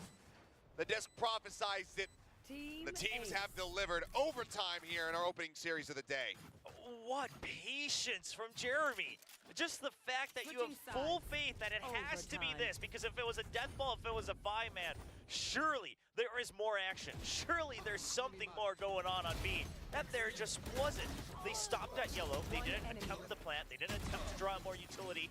So I will still stick around. My teammates still have utility to delay, and it pays off. Tenfold for Secret, now bringing it back to overtime. Overtime to settle it all. Another timeout awarded to both of these squads. Let's see who has to pull the trigger on that first. Another round to go A for Team Secret. Yeah. Looks like that's going to be the plan. So I got 4 players from RRQ on that side of the map right now. It's Jemkin. See the flash. Quick clear out on the dart. Won't note him, but with a 0 point, they have a pretty good idea. Team Secret's been very good about denying any access to pipes. RRQ, I don't think there's a single round where they were really able to hold on to it. They've tried to contest for it a couple times, but they've always had to kind of go to their next step B. This time it's going to be that mid-hold. Xfero has found some success with this during kickoff as well. They very much want to make sure that they got rid of this alarm button, but it was recalled by Xfero. It's very nicely timed. Figures, well, if I place it again, yep, they'll hear that, but maybe I can draw even more utility out of them. Now with the alarm bot, he can try to stay focused up on the window, trying to play anti, it looks like. DG just going to be creeping back, and now this does lead Borkum over the towards that B side of the timing. map. And DG gets the headshot in the end. Straight up at top mid, pushing up over, trying to see if he can get a spot, but he's already dipped out of there. Kill cannot be found. Flash is now dumped, and that is drawing all the attention from RRQ back over onto the A site, including Flipscheider. Oh, what a fake. What a sell. The mosh, it's not going to be enough. He'll Not give deep it enough. Oh. Doesn't even find the angle. Even on the back end. An alarm bot would have gotten taken down, but yeah, just didn't throw it far enough. Now RRQ. How did they get themselves out of this hole? Team Secret in such a strong position. Kurt set up, Dizzy up over the top, not finding much. You get the ping across there, NDG and Jeremy both being revealed, and Jemkin able to find two. Borkum answering back, finds Flipscheider. Jemkin, so much more work to be done. Drone at the ready. Gets one, pulls out the knives, finds Borkum, KDAs, he absolutely does! Jemkin bails them out of such an absolutely horrific position to get the opening round win in overtime. Show me again. These two, Oh okay. my. But, oh, and from there, it's just absolute focus. Unbelievable. Fuck! Send that out. Let it be heard. We were all thinking it. He's just the one that said it. Wow. Well. I mean, what a bailout for sure, because they got played on the map. They just absolutely got handled on map control. But Jemkin, that might have been the round that everyone's been waiting for since they heard the announcement of Jemkin being signed. Things like that. Secret, can they continue to push back and persevere? Tying this up once again, or will RRQ finally be able to break away from them and get that first win here of the season, of the year? They're on the dart. Borkum still going to be noted, though. Poison's off. Backs away. For now, still no forward presence. This time, though, RRQ, they're playing this one out patiently, and that does keep Jeremy tied to that A site. He's suspecting that there's going to be that lurk once again. Now they all start working their way forward as NDG nearly caught with util in hand. Drops down, but it's Pharaoh still finding him. Borkum dead. The plant now in. A 3v5 to keep themselves in this matchup, in this overtime. Otherwise, RRQ, they're looking to close out the series right here, right now. Team Secret, they feel pressured. There's always been alert, so they want to push in fast. They know that Jeremy's far forward. In the Cloudburst here, the swing out. Jemkin puts him down. Estrella going to be traded. Jesse Bash able to find Elmi Moore. 2v3. Sprayed to the box. Bash, a great read. Finds it. Now he's in onto the spike. Flipscheider, the last one standing. Forces him off of it, and he gets the headshot to put him down. RRQ, 14-12. Pushed to the absolute limit, but still standing tall. They get the victory here, their opening series of stage one. Very different opponent for sure, but it's been a long time coming since RRQ's felt the confidence that they can close out a best of three. And while it took overtime, today they do it. A couple of rounds where sure, the overeating comes through again, a little bit of turmoil in the game plan, but they calm things down. I mean, everything that you hoped for when this roster was announced, the rebuild. Jemkin, that amazing ace to really bail them out and keep them in the lead in overtime. And then a great call, a great finish by the IGL as well. From Flips, RRQ put one on the board. What a series between these two teams. I mean, all the credit to Team Secret, playing that one close, you know, if not dominantly there, on split as well. The map that we thought, you know, once we went over there with RRQ out in front, this was just going to be a 2-0. They managed to show that, yep, they can, you know, reinvent themselves on that map. They can find wins after so many I mean, at this point, years. You know, it's been basically a year since they had a victory on that one. They managed to make it happen, and they just never really gave up. But fortunately for them, is RRQ standing just a bit taller here today with that win on Icebox. But there's plenty to break down, so we're going to go ahead and pass this back over to the analyst desk. After 260 days over that, RRQ finally have their first victory, and much deserved. We went into overtime, but Jemkin ended it all with an ace.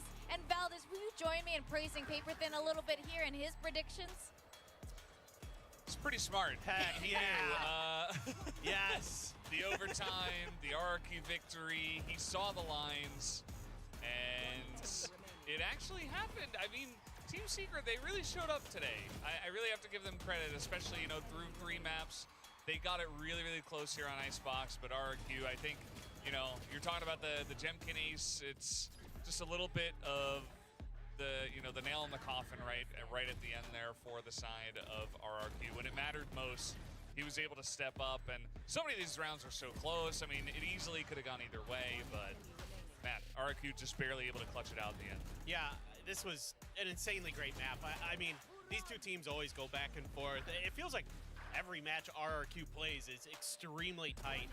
And once again, you know, in overtime, just like kind of what we saw in LCQ last year against Zeta, doesn't go nearly as long, of course, and they actually come out on the other side of it. But a lot of good things in some ways, but I still a lot to work on for RRQ. I'm very happy for Team Secret in the sense that they bounced back really nicely here after a difficult first map, had a great second map, kind of lost a little bit of their grip coming into the tail end of this one. But my concern now is that after such a rough week for Team Secret, like how are they going to bounce back after this? Because it's been a really, really challenging week for them. Yeah, that's a great question, but we did see exactly that happen in kickoff too, and they do manage to find a way to bounce back, and they did with a vengeance. And I think the real question is, like, how do they get over that finish line? They do bounce back, but it's not quite enough to cross over, and I could say the same for RRQ. Yeah, no, I'm right there with you. I think there's a lot to work on for both of these teams. Yes, it's very close. They know each other very well, but there's still a lot of mistakes that I'm seeing that need to be cleaned up on both ends. Yeah, it wasn't the cleanest match, to be honest, from both sides. I mean, even for RRQ on that second map, which was their choice, it was like really rough on the attacker side. They really couldn't get anything going, and Team Secret really shut it down. That felt like the first moment that Team Secret were, you know, hopping into the lead, taking control, and we really thought going into this Icebox that they were going to have a chance to pull this one back. Kind of happy that I didn't flip-flop, even though it was so close. You know, new me here for the new year still. And yeah, I think that it's still early on, still the beginning of stage 1, and you know, we have a lot of hope for, honestly, both of these rosters, but at the end of the day, RRQ wins this one, but it was a really close match. Yeah, RRQ does also continue the trend. They did not let their team down in the championship point build up. So Omega team gets another point towards championships. And here we go into overtime. RRQ loves their overtimes. I feel like this is just a little trend for them. They do. And part of the problem that we end up seeing is that, like, post plants were really a struggle for both sides. Like, RRQ is doing a good job against Team Secret. Team Secret is doing a good job against them. And that means that's a good thing. That means that they kind of have an understanding of how both teams want to get themselves into place. They're finding good timings, good flanks, able to kind of get ahead of ultimates or utility and stuff like that. That's fantastic. But that also means that, like, post plants need to be a lot cleaner on both sides. Because usually if you get that plant down, like, that's the advantage now on your side. And neither team really able to fully capitalize on that. Yeah, there were certainly a lot of messy moments in the post plant on the A site, even when Team Secret were going there over and over and over again. Sometimes they would hold it down and it would be easy, but sometimes it was just like all over the place. So you can see the MVPs here, both the Jet players, Jeremy and Jemkin. And yeah, I think Jemkin really did a good job to top it all off with a cheeky little ace there with his ultimate, and just did a great job. I like how Jeremy overall has been stepping up. We mentioned this the last map. We see it again here on Icebox. This is the performance we want to see from Jeremy moving forward. And, you know, just the rest of the team synergy. Really, they just need to keep their energy up. We've remarked on this in the past, that Secret can be a little bit of a emotionally impacted team. You know, I think this applies to all teams, but we've seen it from Secret. When they're feeling down, it really shows in their gameplay. When they're feeling great, well, you know, all the numbers go straight up. It's hard to find an emotional leader because in IGLs, for the most part, in Valorant, you're going to have guys who are pretty even-keeled, right? And that's what you want. I mean, John QT, FNS, like all these names that you think of. Boaster's probably the exception to that rule, right? Yeah. The guy who's got a lot of personality. But when he's playing, he's different. You see it when he's in the server. So that's what you want. So you need another guy like we saw with Zelsis, Sentinels, that someone who can boast you up. And Envy can do that, but he has to be popping off. And today was kind of an up and down day for him.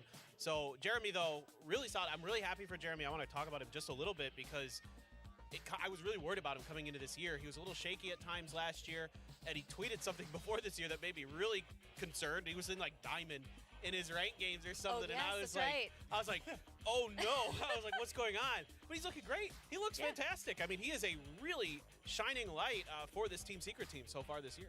Yeah, and with that, though, we are going to go to the RRQ side, their duelist, and a couple words from him together with their interviewer, Jen.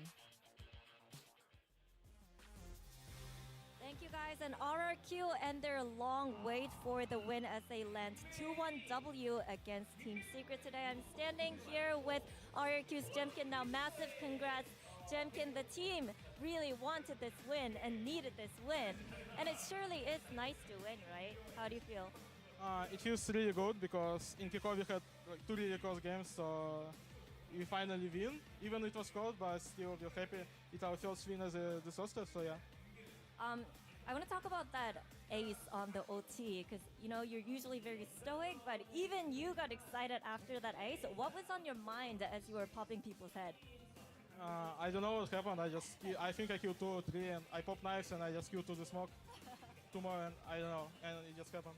Right, you just shoot what you see, and that's ace. Okay. Now, Ewok actually earlier today said, I'm tired of saying that we've been unlucky, and it's time for us to pick up the consistency when it comes to communication, and, we need to win. And I guess that you guys put in great effort into grabbing and maintaining that consistency. So what have the players specifically worked on to make sure that that consistency is there, and you guys are communicating through thick and thin? I think it just in scrims you're trying to focus on it specifically, so if you're gonna practice it, it's gonna pay off, of course, in officials. And in officials, they always try to remind each other that we need to communicate, and yeah. So practice makes it perfect when it comes to communication as well. Now, Xfero and Elmimore, they had a role swap, but they were on the opposite side of the spectrum when it comes to the changes that they made. So whose idea was it initially to have that role swap, and what were you guys expecting from implementing this change? It was player idea because I think they're gonna be more comfortable on the source. So of course we tried it first, and yeah, I think we're gonna be even better with it. All right, and you guys also have that match coming up with Bleed on Sunday. What's your mindset heading into that matchup? Just perfect, any normal match. Okay. All right. I love the confidence. Congratulations once again, Jemkin, and thank you for the interview. And that was Jemkin with the post-match interview. I'm going to toss it off to a quick break, but don't go anywhere because when we come back, we have Global Esports taking on DRX.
Okay, Team Secret, we need you guys on the stage now.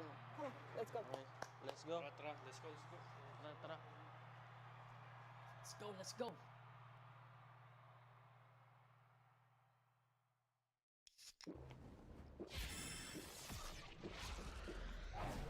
Red Bull gives you wings.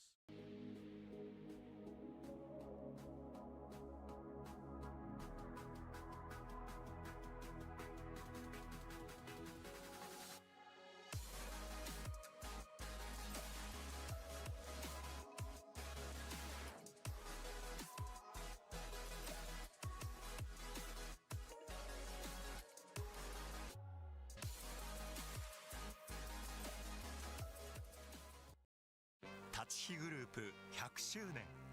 私たちは愛する立川にかつてないワクワクや感動に出会う場所を作ってきました。そして今大きな夢の実現に挑戦しています。立川と世界を文化、芸術、スポーツでつなぐ。私たちが愛する立川を世界に愛される都市に。立川と世界をつなぐ立ちグループ。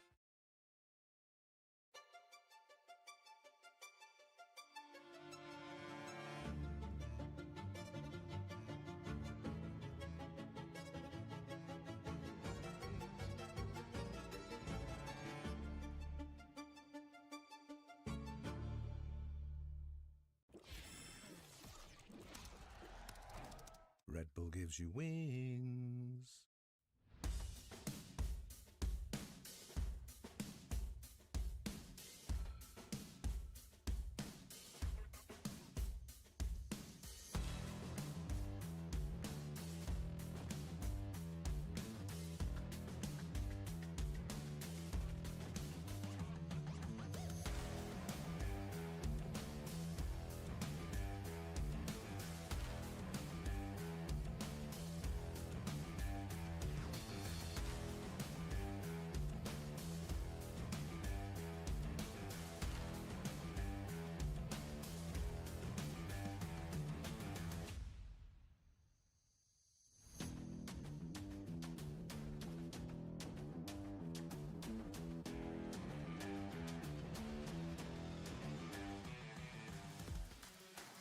Welcome back to VCT Pacific 2024. It was a really close series between RRQ and Team Secret going into overtime on map 3 Icebox, but RRQ closes it out for their very first victory in over 260 days.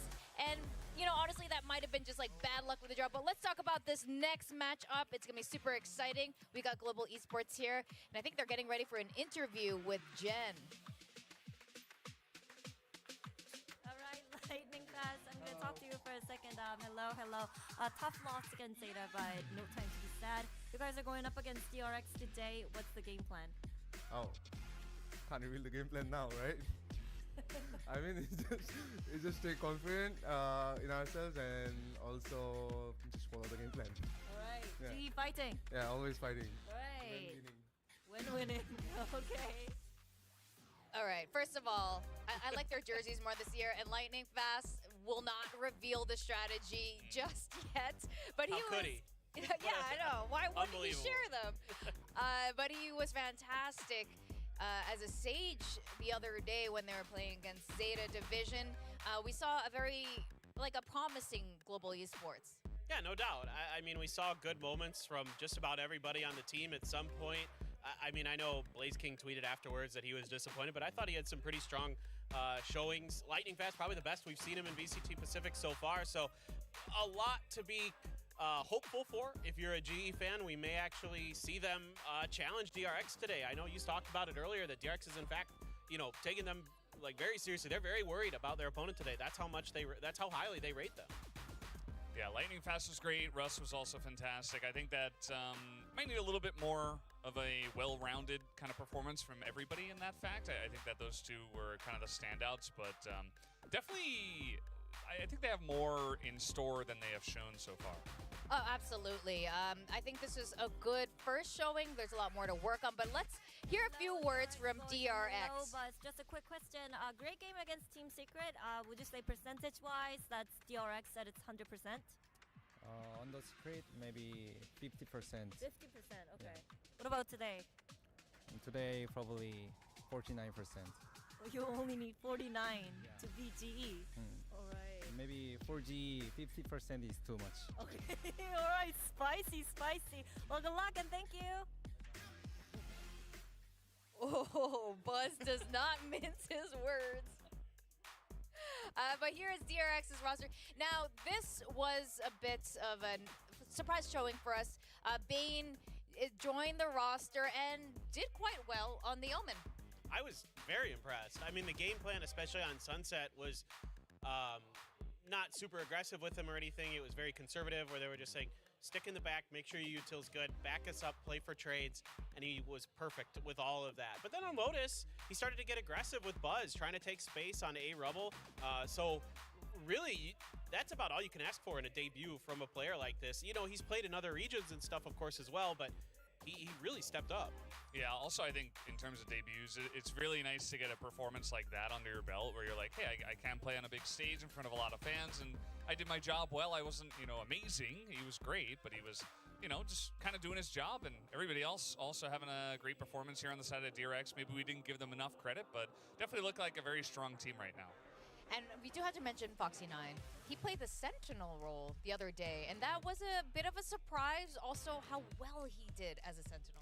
Yeah, I mean, I think this seems to be a little bit more comfortable for him overall. You've seen him bounce around a couple different roles, of course, playing some KO in kickoff as well. So I liked it. It felt like he was able to kind of play for himself. He's able to make his own decisions a little bit more, kind of trust his natural instinct, something that, led him to some level of success as a duelist. Eventually that started to kind of fall apart as DRX tried to integrate more and more with him.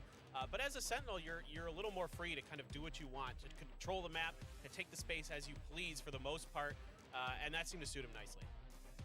Yeah, he had a lot of really lovely multi-Ks, to be quite frank. Together with Bane, a lot of us were not sure how DRX was going to perform. You could see it in our own talent predictions. A lot of us had question marks, and it's not because we think DRX has, fallen from the graces of one of the best performing teams here in Pacific, but rather there were just so many changes happening. We weren't sure if they were going to adjust in time, but they completely proved us wrong in a 2-0.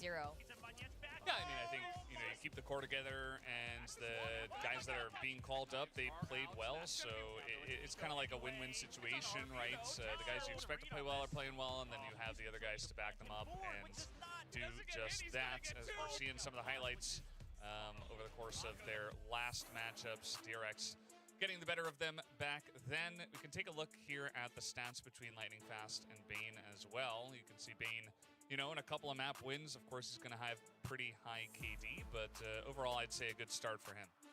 Yeah, and you can see that, Lightning Fast is really putting up some good numbers as well. That average damage per round is pretty solid. So both players kind of stepping up into their roles, having solid starts to the year. Yeah, it didn't go GE's way compared to DRX, but I don't think anyone should be super, concerned about GE after seeing that first match against Zeta. Zeta's still a really good team, even with 2 rookies on that squad.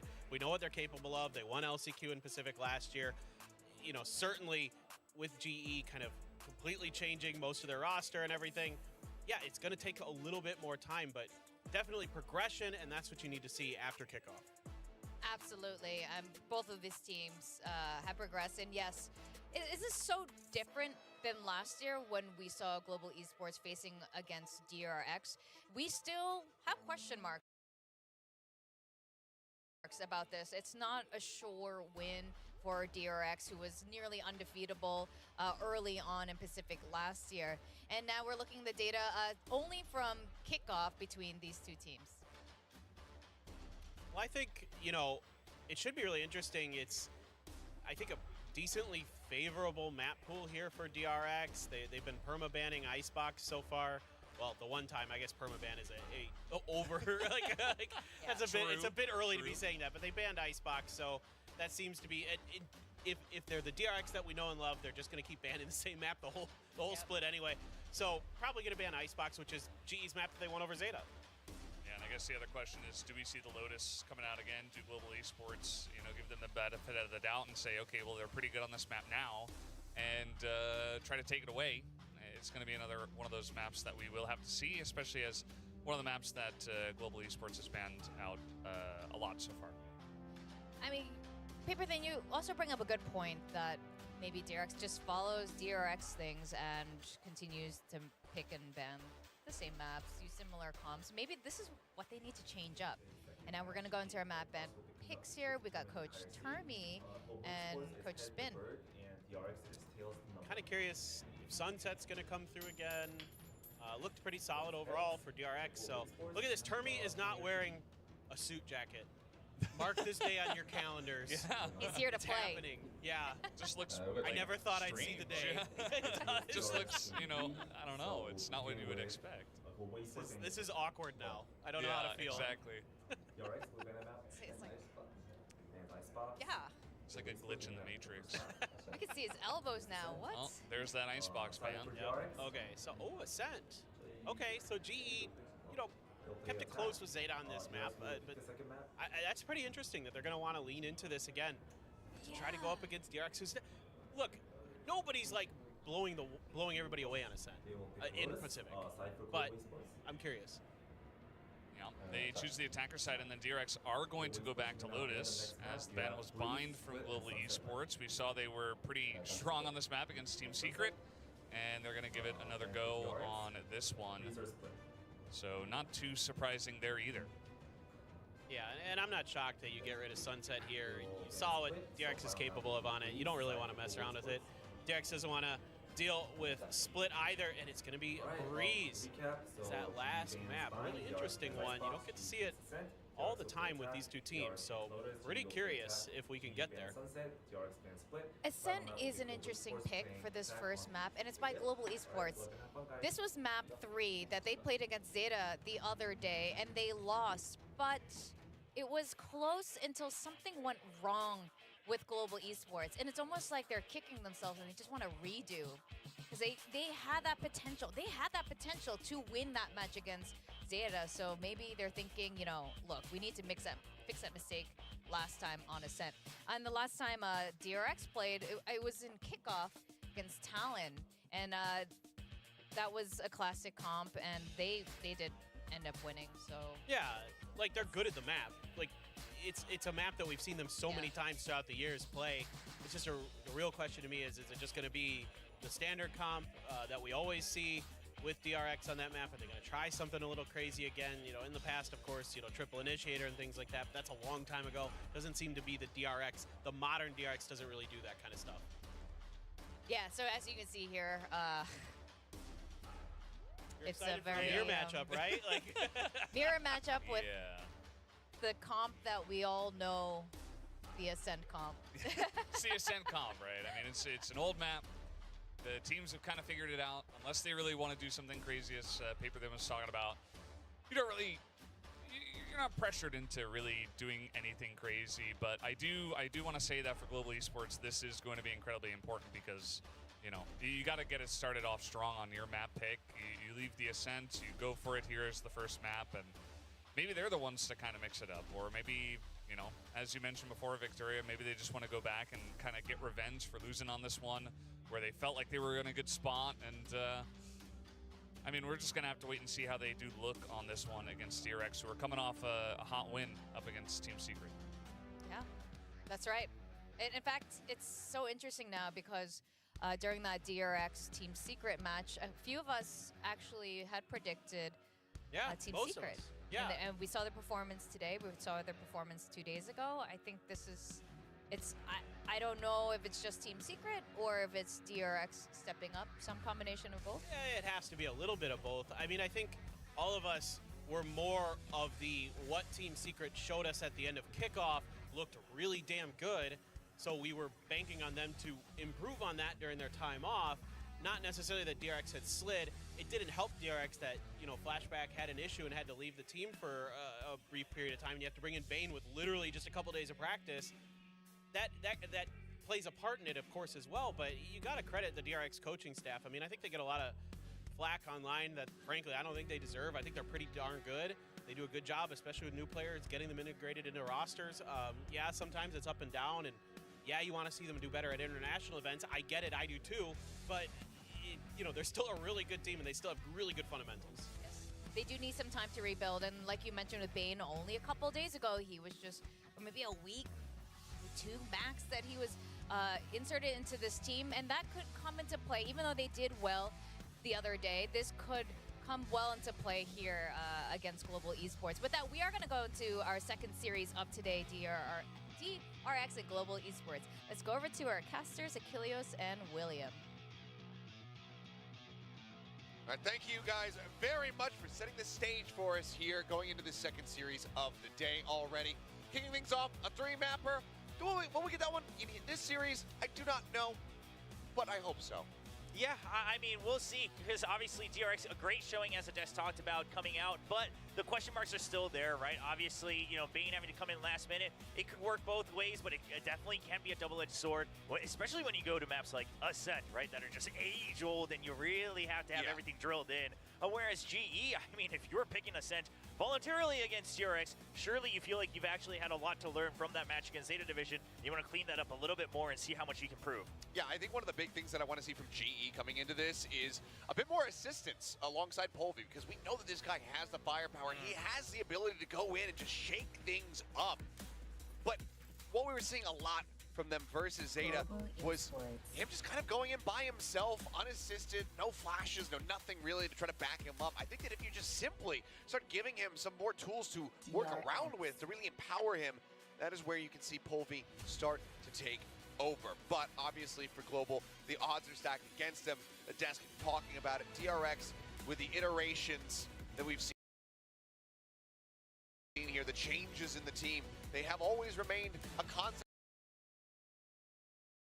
near the top. This was the first time we get to see them, basically excluded from an international event.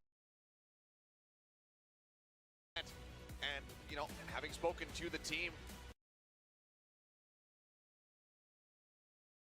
that they took personally. I mean, I'm sure, right? Obviously, when we had kickoff, Stax was in that interview saying, for all the Korean teams, don't even think about doing anything as long as DRX is in Valorant. And then Genji thought about doing something, and they went in and did it. Yeah. Obviously, it's not a great feeling for a squad that was so storied in Korea and pretty much untouchable since the very first Masters Reykjavik. So GE,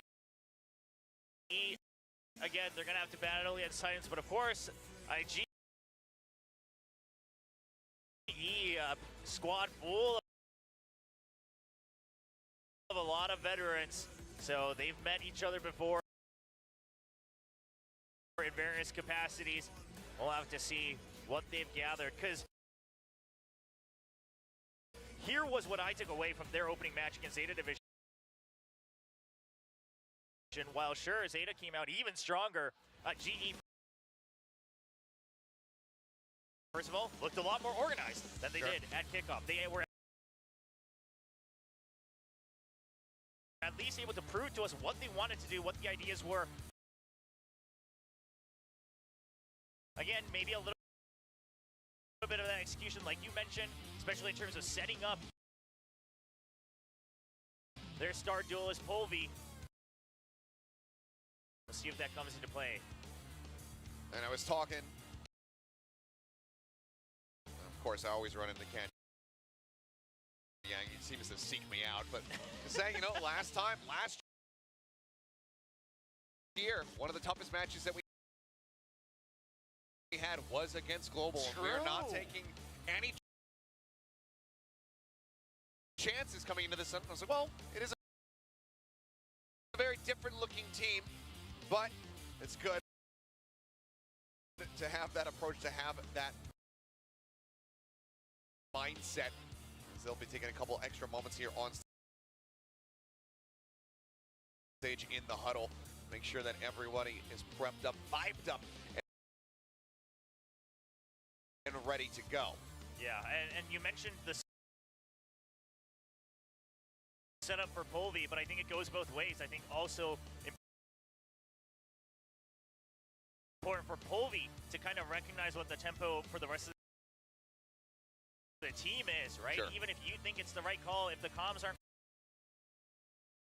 quite there, you can't just rush in and say, I'll create space, because sometimes, especially a squad like DRX, where they know exactly what angles to cover, things like that, going in alone isn't going to work. Even Paper Rex, they used to not be able to do that against DRX. It was only when they started working as a team that they took down the Giants of Korea. Let's see how they do fare into this one. As I think what we can safely anticipate coming into our opening map, which is Ascent, is that Polvy's going to be back over onto that jet going head-to-head alongside Buzz. Could very well be an explosive matchup to keep our eyes on as we go into this, but I'm curious to see if there's going to be any kind of differentiation. You know, I do hope one of these days that Stax will bring back the Phoenix. Now that Phoenix is starting to show up here and there, but it's been like twice. I know, but for the time being, it's going to be the age-old compositions. Obviously, a lot of kind of new highlights just because of the roster and the role swaps here for DRX, and Bane will be picking up that Sova. So that was a big question as well. He picked up the Omen because he wanted to play double controller on both of the maps that they played in their first match against Secret, but now that it's just going to be the one Omen, Mako will stick to that. And Bane, I mean, Silva's the next role that he's played a lot of, so it's definitely not a completely foreign concept. We'll see how well he's tuned in terms of timings, though. I'm sure that Stax is more than happy to not have to go for the Sova. Was looking all right at the back end of kickoff, but everything before that was definitely rough around the edges. But here we go. We are ready to jump into the action for map number 1 in our second series of the evening. Global Esports versus DRX. DRX could be first here on the attack. Wow, yeah. As the fans are here in the audience. They've definitely filled up. We saw a lot of people filing in during that break. Now, one thing I also want to mention is Bane was playing quite actively, quite aggressively on that Omen. And sure, you know, while it wasn't all 100% clean, it helped create a lot of space. It helped create a lot of combos, draw a lot of aggro for DRX when they were playing the double controller. Now, when you're playing that Sova, you can't do that. It's not going to be as beneficial, especially on a map like Ascent. So curious to see if just the extra couple days was enough to get their comms in order. Now, just flying down. Try to clear out any kind of KJ util that would be here in mid. Polvy. Owen popped. Wants to go on a bit of an exploration mission here as smoke dissipating. Back over here on Cat. That's going to be Buzz taking down a Ruz. Russ finds that opening kill, gets himself a second. Polvy now striking, also finds Stax. Going to be taken down suddenly. It is just Mako. Does manage to find one. Ghost, very long range. Spike now stranded. Let's see if Mako got a magic he can potentially work here.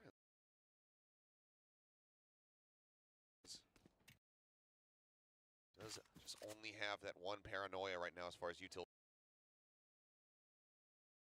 is concerned. Yeah, the positioning's pretty good for Global Esports. They've got, you know, a double stack. They've got the crossfire. Now, Lightning Fast is very low, so if he gets taken out instantly. Yeah, stiff breeze. Yeah. All that it would take, but yep, just giving information to his squad. Mako now, I'm not sure if he saw both, but so they're right here around the corner. There's the paranoia, tries to bait him out. Gets the headshot. It's lightning fast gone, but now Now, this is where things become a little bit more complex. Smoke down. Reload, the push out, there it is. Noted and taken down. Global will find themselves a pistol round win, starting off Ascent with a nice little victory. So DRX, I mean, they try to pressure mid, try to make sure that they're clearing any potential killjoy util. They pressure it to make it look like they're going mid. That means that defenders have to back out of market, and that gives them time to push up all the way up through Cat near to Tree. They even had the Sova on the lurk, ready to send an arrow in, a dart in as well, but all is just too fast, right? You hear a little bit of that utility, the paranoia is huge. The energy's there for Global Esports, and Polvi, he was calm this time, didn't overheat, waited until Bane showed himself, provided a little bit of extra damage. Very good pistol. All right, well, I mean, 0 point out. Buzz able to find one with lightning fast, claiming 3 for himself. Will end up falling. And Stacks just going to be scooping up that spike, but weapons getting that proved to be a little bit difficult, but we'll just taking an inch off of him there. Shots just moments behind Stacks. Lucky to still be alive here as Polvi goes for the reload. Jump shot. Scoops back in. Does eat a little bit of damage there from the recovered Bulldog. Stacks is just going to be looking to make the most out of this opportunity. Grabs that orb. What they do from here, that is the question. It's still a bit of a rough position to be in. Surprisingly passes the weapon over to Foxy despite the fact that he is lower on HP. Granted, I guess going into the Outlaw, yeah, wants him to be able to swing off the flash. 0 point won't get the catch. Scope in. Kill, and there's the second. And that's what the Outlaw was built for. All in all, I mean, DRX, you know, on their end, not necessarily doing a lot of damage to Global Esports, but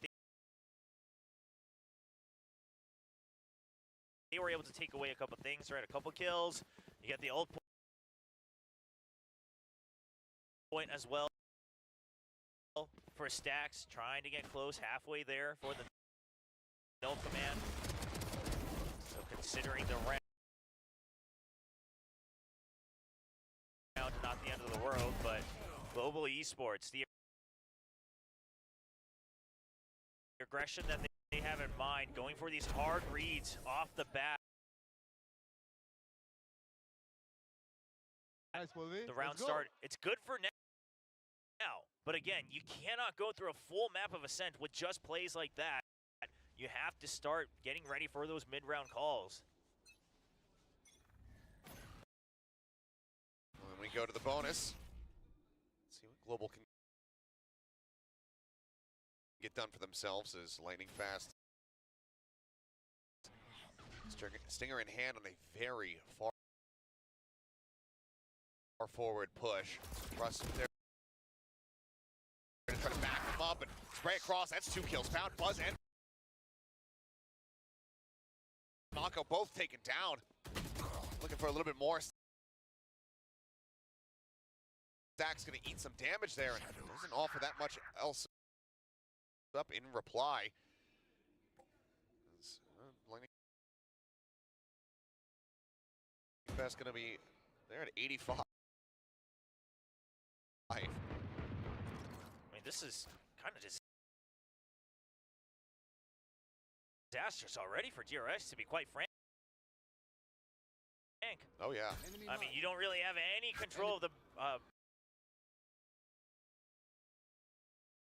map. Of course, you've given up mid entirely. There's the Outlaw. Now, Foxy9 does have full armor, so he won't get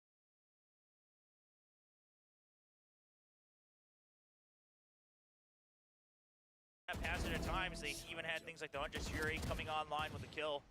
So all things part of the plan at the end of the day. Even if Mako had been taken out, Bane, of course, arrives in time on stairs. So each of them understanding the win condition. But overall, I mean, GE, the reads they're having are correct. That should be the scary part for DRX.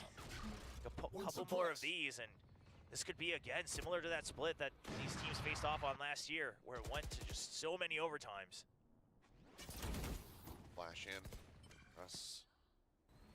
All of that has to back away. Again, you can see, DRX very much just fighting to stop these peaks from coming out of main now. Ever since those first 2 rounds.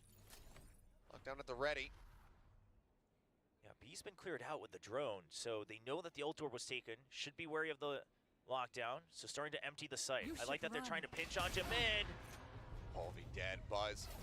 Strike a little bit faster. Oh, onto the corner. Finds Russ as well. Lightning fast, trying to hold his ground. Does manage to get Buzz there on the tailwind forward. And Stacks will get picked off. Benkai rushing out. Does manage to find him. It's going to be a 2v2. Spray across. Spike in the hands here of Foxy. Will be able to get that planted just behind the gen. It's Benkai looking forward, but Mako privy to this, expecting it, now having it confirmed. Blaze King, what can he get done? Trying to wait for Mako to refill the site. That's but has been spotted. Oh! The spray down comes through. Blaze King, keep them in with an advantage. Mako now, see if he can try to clutch this one out. Blaze King at 34, Benkai full HP. There's a push forward though, the headshot comes through.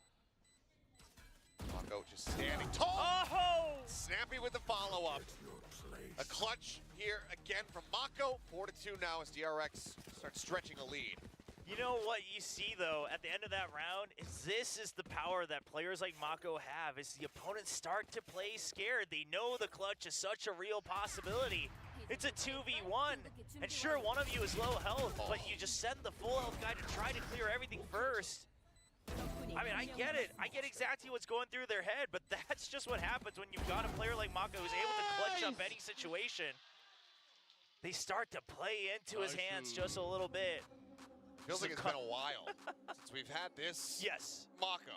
We got some glimpses of it at kickoff, and widely I'd say last year, we didn't have that same clutch prowess that we had come to anticipate from him in the past. This is a very hot start for the gentle giant of DRX. To be fair, also a set, no comp changes, right? The map hasn't changed. It's the same style through and through, so it could just be that regardless of which players are on the stage, Mako knows exactly what his job is.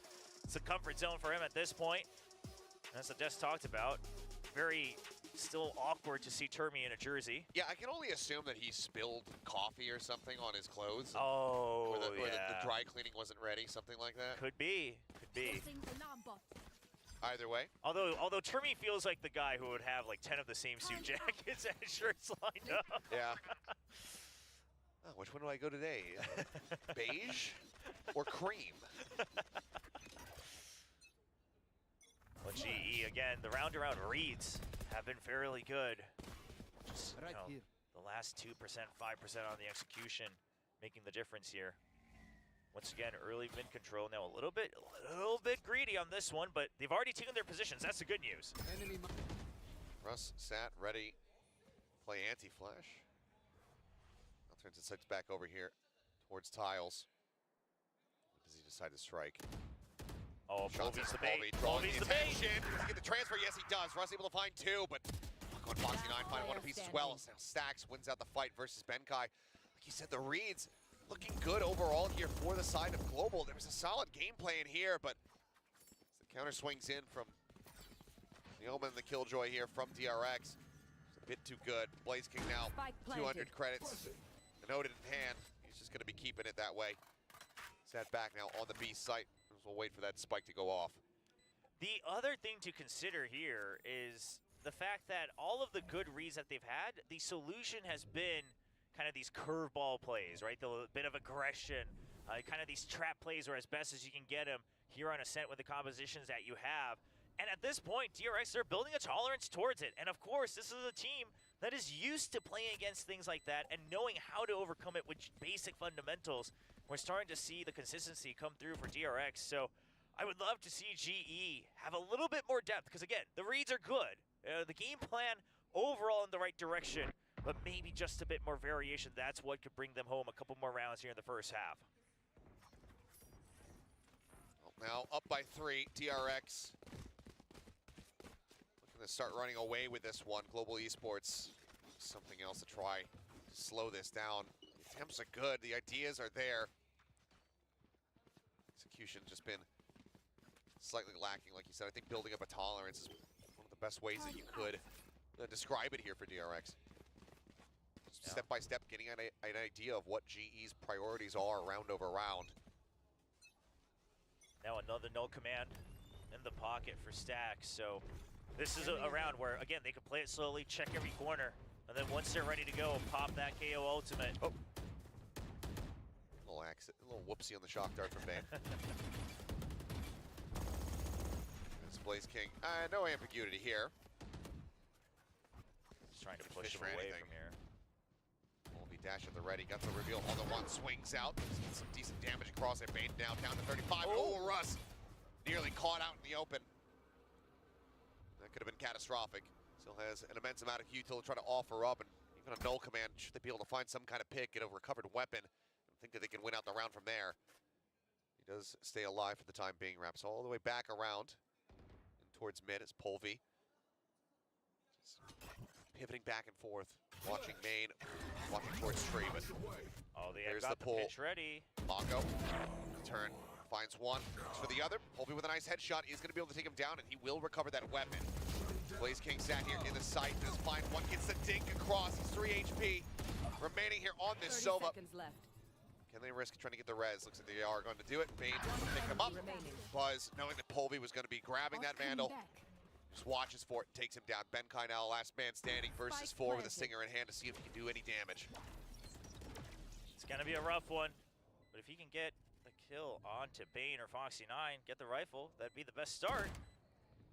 It's Crossfire's there. Yeah, Crossfire is set up, and Foxy will be able to hound him down. The 6-2. Global, couple decent picks, getting rid of Mako there. Putting Stacks down, but given the ult, just can't confirm that as a kill. Okay, Operator online, which means, for the most part, the types of plays that G's been doing, not going to be part of the playbook anymore. This, by the way, great heads-up play from Bane. Nice! But we'll see. Do they set up for the op and then try to shift their weight to the other side, or is it much more going to be kind of the standard spread out defaults with the op helping cover one portion of mid? For now, it looks like that's the answer. I mean, look at this though, right? DRX once again, they just want to make sure Lightning Fast never ever considers pushing up on A main. They want A main control every single remaining round of the first half. Have they considered this? Tuck in. Buzz spotted him on the drop down. Polvi aware of it, does go ahead, dash away, keeps himself safe and elusive for the time being, with Foxy9 in the meantime able to find Russ.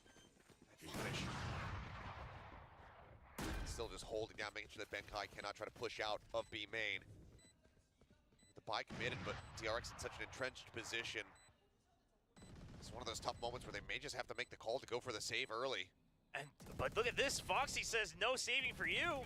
I mean, he's gone all the way through the B site. They're going to commit the lockdown to this, and they are going to have no idea that Foxy has made it all the way through their own spawn. But DRX, they're not moving. Buzz is still sat here. He's waiting to see if he can take somebody down on the entry. He is going to be able to find one, but Blaze King will then clean him up. Mako in the meantime finds Lightning Fast. So everybody else tucks back away. Foxy9 now getting ready to strike. The reveal out, swings down, finds him. Benkai already trying to hightail it out to safety. He will be able to do so. Foxy9, I think, gonna die. Yep, he gives his life to the cause there to pull off that flank. I mean, you're so rich right now. DRX really just trying to ruin GE's first half for sure. I loved that call from Foxy because the thing is he got that kill early on against Russ, so you know they're well aware of your lurk. So rather than just playing for the chances, he wants to absolutely ruin any hopes that G will have of trying to climb back on the defense. 7-2. 7 rounds in a row. Yeah, 7 rounds in a row, as you say. Ever since the bonus. The GE need to find something. Need to find some wins before we switch sides. I think about Pacific Ascent. I think about the defending side. I also, a lot of times, think about DRX, their flood retakes. It's not going to be an easy one, even if, you know, they have to work with Bane getting used to the team right now on the Sova. Quite frankly, they probably have a pretty condensed version, a little Spark Notes version of their playbook at this point. Just follow the flow chart. Calling down. Knife deployed. 0 points sent out. Check and see if there's going to be anybody lurking over by Wine. You know it's clear for now. Inching their way forward. Nice and steady. Now, retakes very possible with the null command and the Untouched, even with the Waker weaponry here for GE. Look at Foxy, though. Still sat here in B main, looking ready to try to intercept onto those 2 players. Here's them starting to rotate out, and there's the first one. Found off screen, Polby dead. Clean time back here on the side. Russ trying to duke it out against Buzz. Just taking dangerously low. 13 HP remaining there on that jet as Foxy now just keeping Blaze King completely locked in this B-side prison.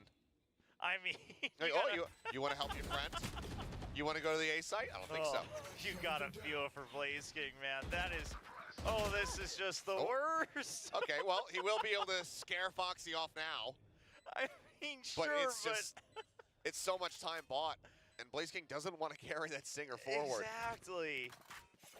Wow, I mean, I'm impressed by Foxy9. One of the things that I think everyone around the world agreed on was that he would overheat. He was that typical star potential rookie that used to play Duelist, was a solo queue demon, and then he would overheat. He would overheat again and again and again.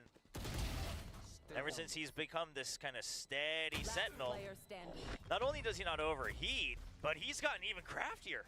Yeah. Very nicely played there. As well, Blaze King, he's able to upgrade his weapon, but he's the only one carrying it forward as, you know, Russ getting traded out at the very end. Able to maintain control of that weapon. Well, Global now calling their second timeout here in this first half. Wow. Yeah. I mean, you definitely want more on your defending half. Sure, it's Ascent, but when you go to the attack, at least you have the initiative. You're going to be able to control the tempo a little bit, or at least that's, of course, a little bit more likely. So trying to right the ship before you get there, you'll have halftime to discuss the overarching plan for the second half.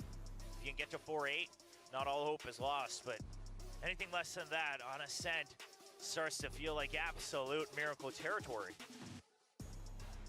Yeah, running it back from here. I mean, we need to see immediate change is the thing. This round, this timeout, it has to lead to something tangible. Because if it's okay, it's, you know, it's into the next one. That's where we get to see the fruits of the labor. Well, the RX are now at 9. Yeah, it's already to pivot here. So 8-4 already a position that you do not want to be in, but they do have some tools to try to make this work. It's so unfortunate though, right? You look at the ults. You've got the Hunter's Fury, one away from the lockdown. DRX can just buy time again and again and again, get the orb, and then launch whichever ults they want to crush this timeout's value. Opening spray, flash, connecting there on the pole. Now they know, yeah, he's pinged. He's got to just make his exit. Quick updraft. Will stay sat right in front of market doors here. So a parting shock dart just to try to clear any HAU till that might have been lurking forward. Turning sights now back over to mid. Will go ahead and take note of him. Now he's just got to hightail it out of there as Bane watches him escape. Good adjustments from both sides. A good read from GE on what DRX is going to want to do after B main was shut down. But immediately DRX, they go for an early rotate through mid.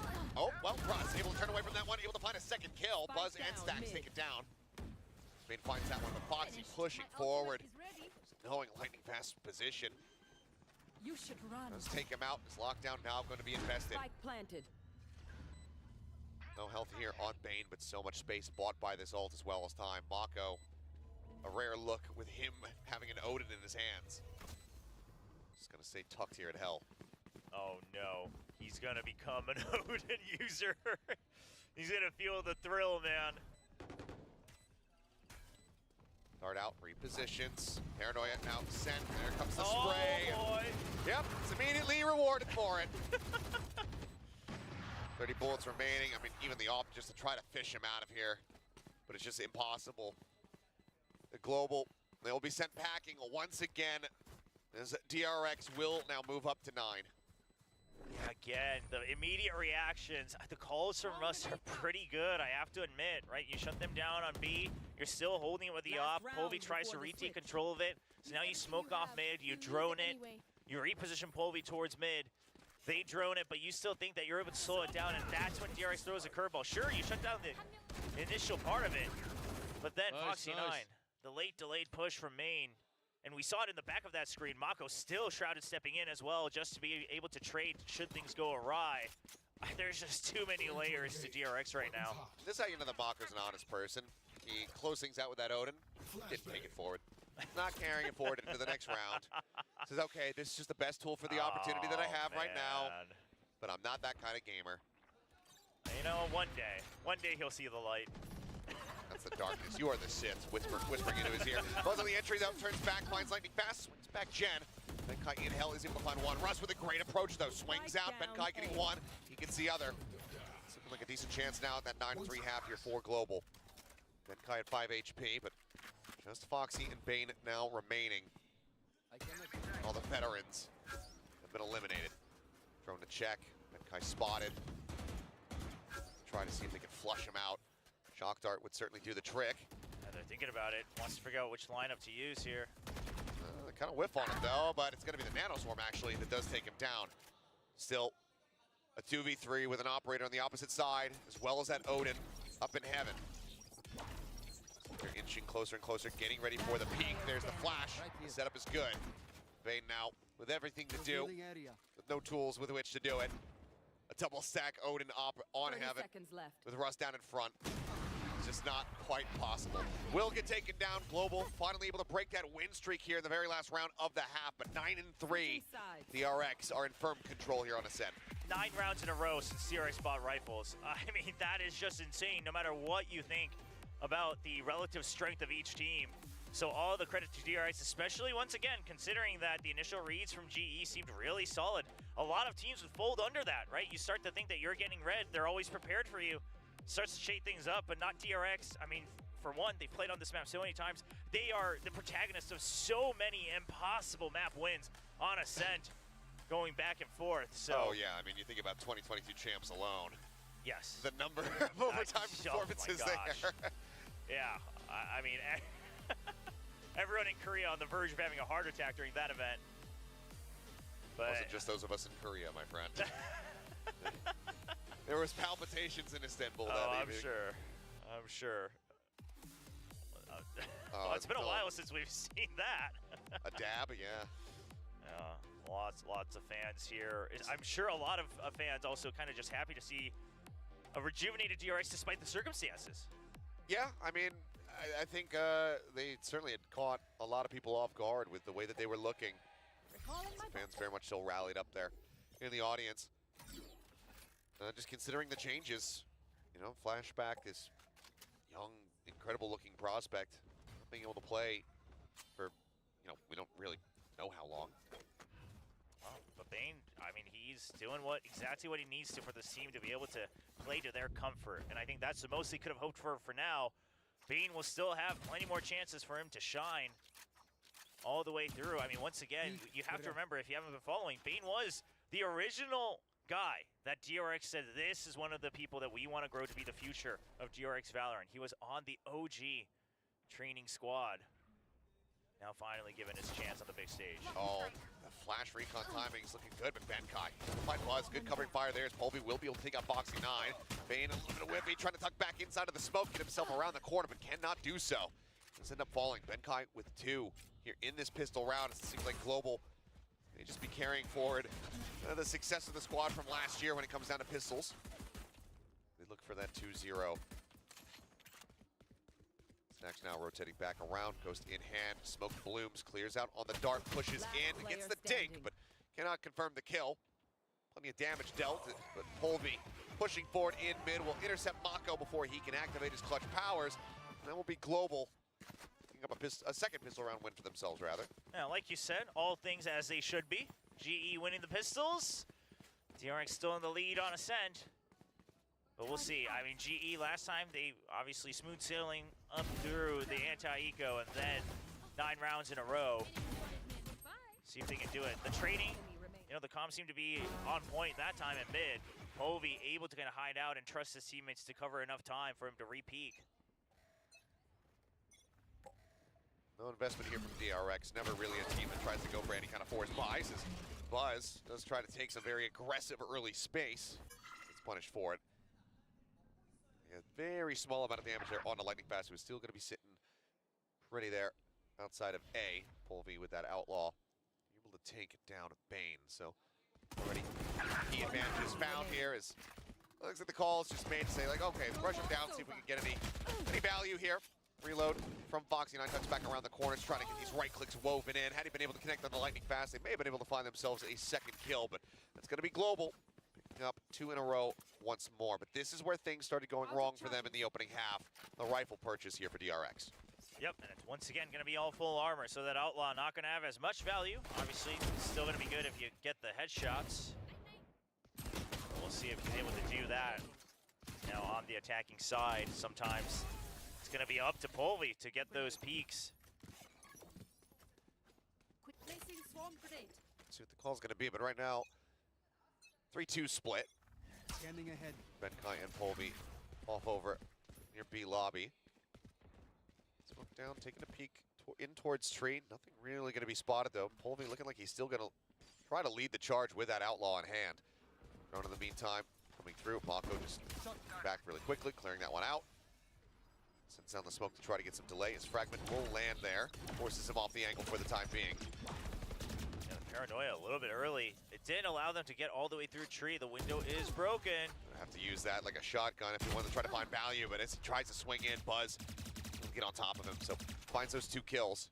TP to the side, Lightning Fast around the corner, but a little bit late to pull the trigger. Buzz able to back away. Yeah, the wide angle, now the double as well. Here in tree. Lightning Fast just waiting for them to come through, but the thing is the main force can't get in unless Lightning Fast can do something about it. There's the reveal, just pinged down, trying to go ahead and get him through the corner, and eventually Bane will be able to do so with that wall bang, forcing him out into the open. The 5-member strong here versus Russ, he will be able to get one to deny it flawless, but DRX, once again, get rifles in hand, get themselves a round win, and now are up to 10. All right, GE, still just enough room for them to try to go for a comeback here. Buy up the rifles, we'll see what they can do. Now a lot of focus has been spent taking over mid-control early on, both in the pistol, and once again here on the bonus. Eventually striking for that pinch, but not enough to really pressure that. Wow. Into the unknown. The op for Polvi. Yeah, this is a very bold attempt here. Because right now, I mean, it's surely unexpected, that's for sure. Just looking to clear some of that KJ util. It's like, are we just going to have a 3-man main push tiles crunch attempts from DRX? The answer is no. They don't identify that this op is in play. They might still suspect it. Take flight. Yeah, I'm curious if they do suspect it. That'd be incredible. Ships in the night. A little bit of added info for Bane. He does get the spot there on the pet. What is that? What? What? Excuse me? No, he had to have seen him jump. He had to have seen him jump peek and then shot him through the wall. There's just no way. We'll have to see that one on a replay. Either way, what an opener here. As Russ is trying to calm this one over, gets a dink across onto Buzz as well, down to 42 HP. Alarm bot will remain standing, but I don't think that Global are going to be too bothered by it. Foxy now, just a Guardian in hand. The only one on this A side of the map. Mako rotating all the way back across. That smoke 30 there. seconds left. These nanoswarms, they might buy just enough time though.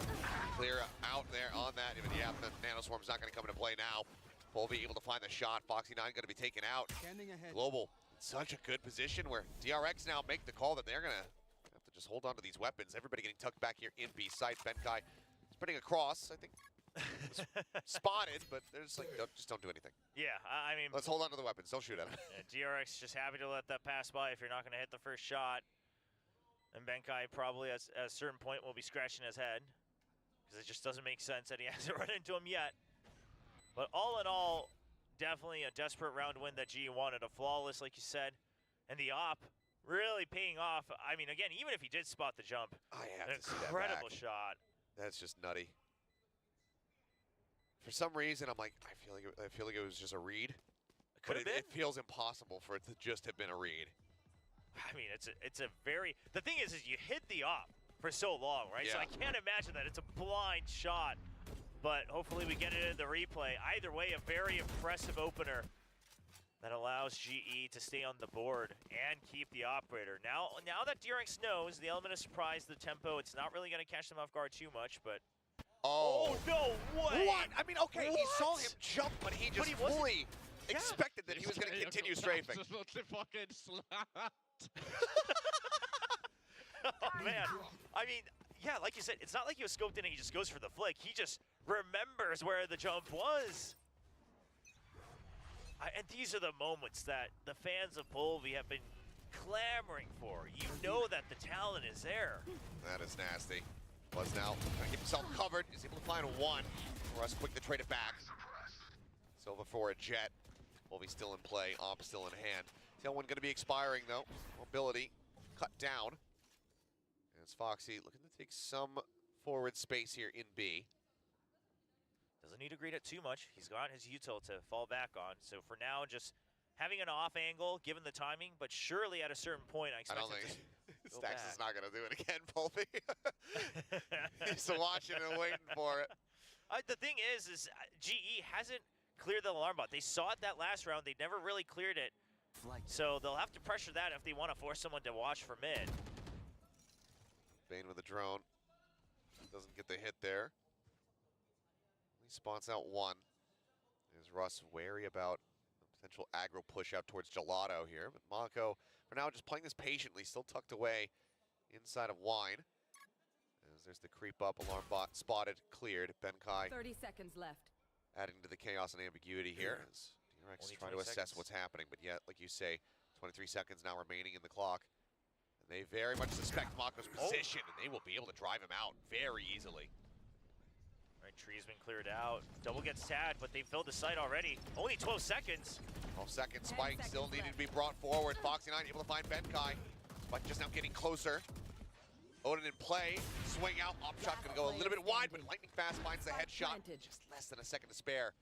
They managed to get the plant down, and now Foxy with 10 HP has to deal with 3 players.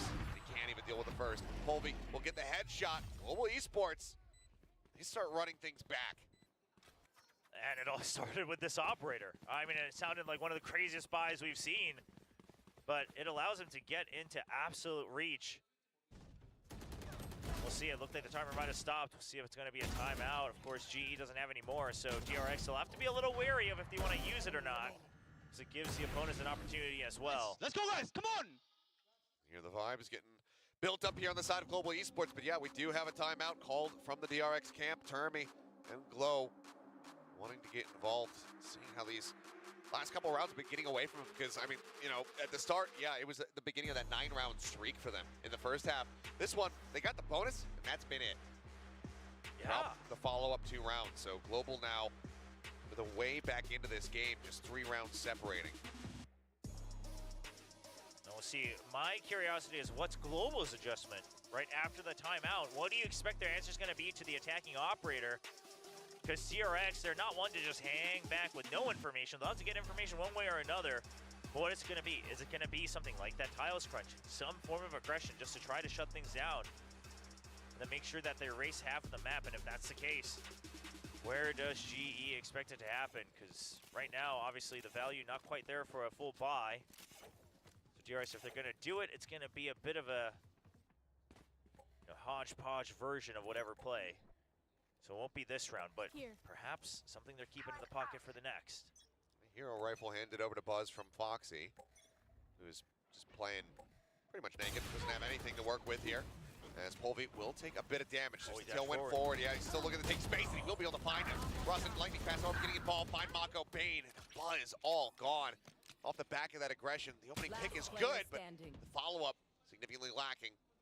And now it's just the aforementioned Foxy 9 with the classic in hand to see if he can do any additional damage. Benkai low, was tagged up a bit. The drone chasing forward, force him back onto the site as they have no idea where this Killjoy is.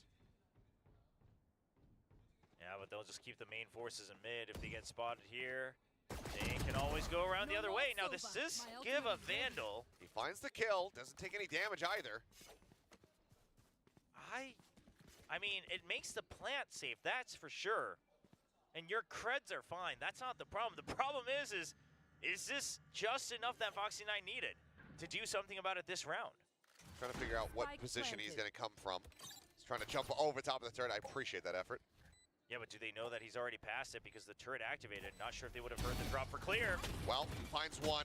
Gets tagged down to 20 though. And he's got to be wary about those market stairs. So he does a little bit more damage, but cannot find the round win. It would have been an absolutely monstrous clutch there. Instead, it is Global continuing to run this back. Now 3 consecutive, 5 in this half. 10-8. And the ult economy in their favor. I mean, still very well prepped here on the side of GE. Sure, Polvi gets stuck a little bit, but they don't panic. They still understand that they have better control of mid, that they can still trade out. And now another op, but this time on both sides. Buzz looking to combat it. Pushing up behind the drone. You know the turret's going to be situated. Polvi just holding a hard line. Who strikes first? It's Polvi, sees enough, the elbow sticking out, Buzz taken down through the corner. I mean, Buzz kind of going for the idea that they're not going to expect me to be here, but I also don't want to trigger the turret. But Polvi definitely the advantageous angle there, given the distance. Spots his elbow first. Bane getting flashed in. Widely, Global maybe just pivot over towards the A site as it will be Blaze King rotating back through attacker spawn to join in with the rest. DRX have already adjusted a bit by positioning 3 players on this site. Foxy with a lockdown, trying to slow things up, but there's the pop on the ult as Fury opened up. Blaze King fishing for any kind of tags he could get. Polvi in the meantime, though, finding stacks out on site. Knives now pulled. 30 seconds left. And there's the TP, the pump fake. His lightning It's fast good. shifts it right back over to B. Knives drawn, but Foxy with a headshot, able to find one. Plant coming in. Snapping from Bane. Locks in onto Benkai's head. Swing around the corner. Bane finds the headshot on the lightning fast, and now somebody's got to defuse this spike. Oh, they're going to make it happen, and Russ, I don't know if he's going to be able to get there in time. He cannot. Mako guns him down from Market. And oh, the crumble there. I like the idea from Global, but they're just not ready for Bane to be in this position to win out on those fights. And without having anybody in position to try and deny that spike defusal, it just ends up falling apart. This is one of those things where, I mean, you wonder if GE had to do that, because you hear the rotate out, and sure, now you know that they're going to have some fair numbers on the side of A. Foxy and I just saying, holy crap, you were damn good, Bane. But with a little bit more flair. A little bit more language. spice on top of it. But, man, again, the idea is cool, but it's like, do you always have to go for the cool idea? You would have still had the numbers advantage. Benkai still could have cut off the rotate. And it's one of those things where you wonder, if you were confident that you can win the fights no matter what, just by having equal or one extra person, then is there ever a need for that over-rotate? Does that become when you start to overcook? Cost them dearly. DRX now one step closer to closing out this map, but Global still very much with a fighting chance. Buzz pulling off the angle here in mid. Repeats it. Oh, instantly does find Benkai. Blaze King pushes them back, though, and they've already crept in all the way. No noise made. Still suspicious here at DRX. Smoke thrown down from Mako. As Buzz finds another. Blaze King now dead. Trying to linger his way up in through big main. Well, the tension tied over towards Heaven. Foxy9 able to easily strike. Cleanup will come through as Mako gets 2 on the back end. It's a flawless now as DRX finding their footing once more. They take this up to map point. Man, all it took, one incredible round from Bane. And then GE, this time they tried to take the fight, but it's just not there in time. I mean, of course, Buzz picking off 2 people already makes it a lot harder. Yeah, and I think Benkai might have been fishing to try to clear out AJ utility that sat there in mid. But just having those tracer rounds come across, Buzz knows the general direction to look in, knows that there's going to be someone there. Just follows the bullets, finds the kill. Now he's looking to try to hold things back as this time Polvi going to be at a major disadvantage. Yeah. Buzz, he's able to capitalize.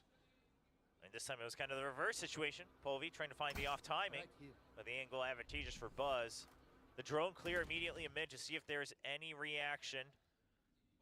They know that they haven't exactly committed to one side or the other. Now you've still got the Killjoy setups on A and mid. You've still got all the ultimates you would want, quite frankly, for a retake. So DRX, one of those rounds, classic Ascent round, where there is literally no reason for them to do anything about the information. You can just wait. Benkai with the op, looking like he wants to move in and challenge. And that he does, but he's going to be taken down. Tailwind up and over the top. Buzz gets himself sat back here in the sight, lightning fast, now being hounded down as Bane with the Hunter's Fury crashes across and he makes him crumble. 2 players left. Try to keep themselves alive in this game, but the odds, the deck, it's all stacked against them at the moment. Oh, 30 seconds left. I mean, they got a sprint and Mako's waiting here. The paranoia alone will be enough, I think, to draw out the round. Spots one. I mean, he knows that they're being ushered towards this side of the map. The lockdown invested. Blaze King is able to find one. Stacks gone. Mako just pulls back over, waiting as they have to break through the door. The time's dwindling. They're blind.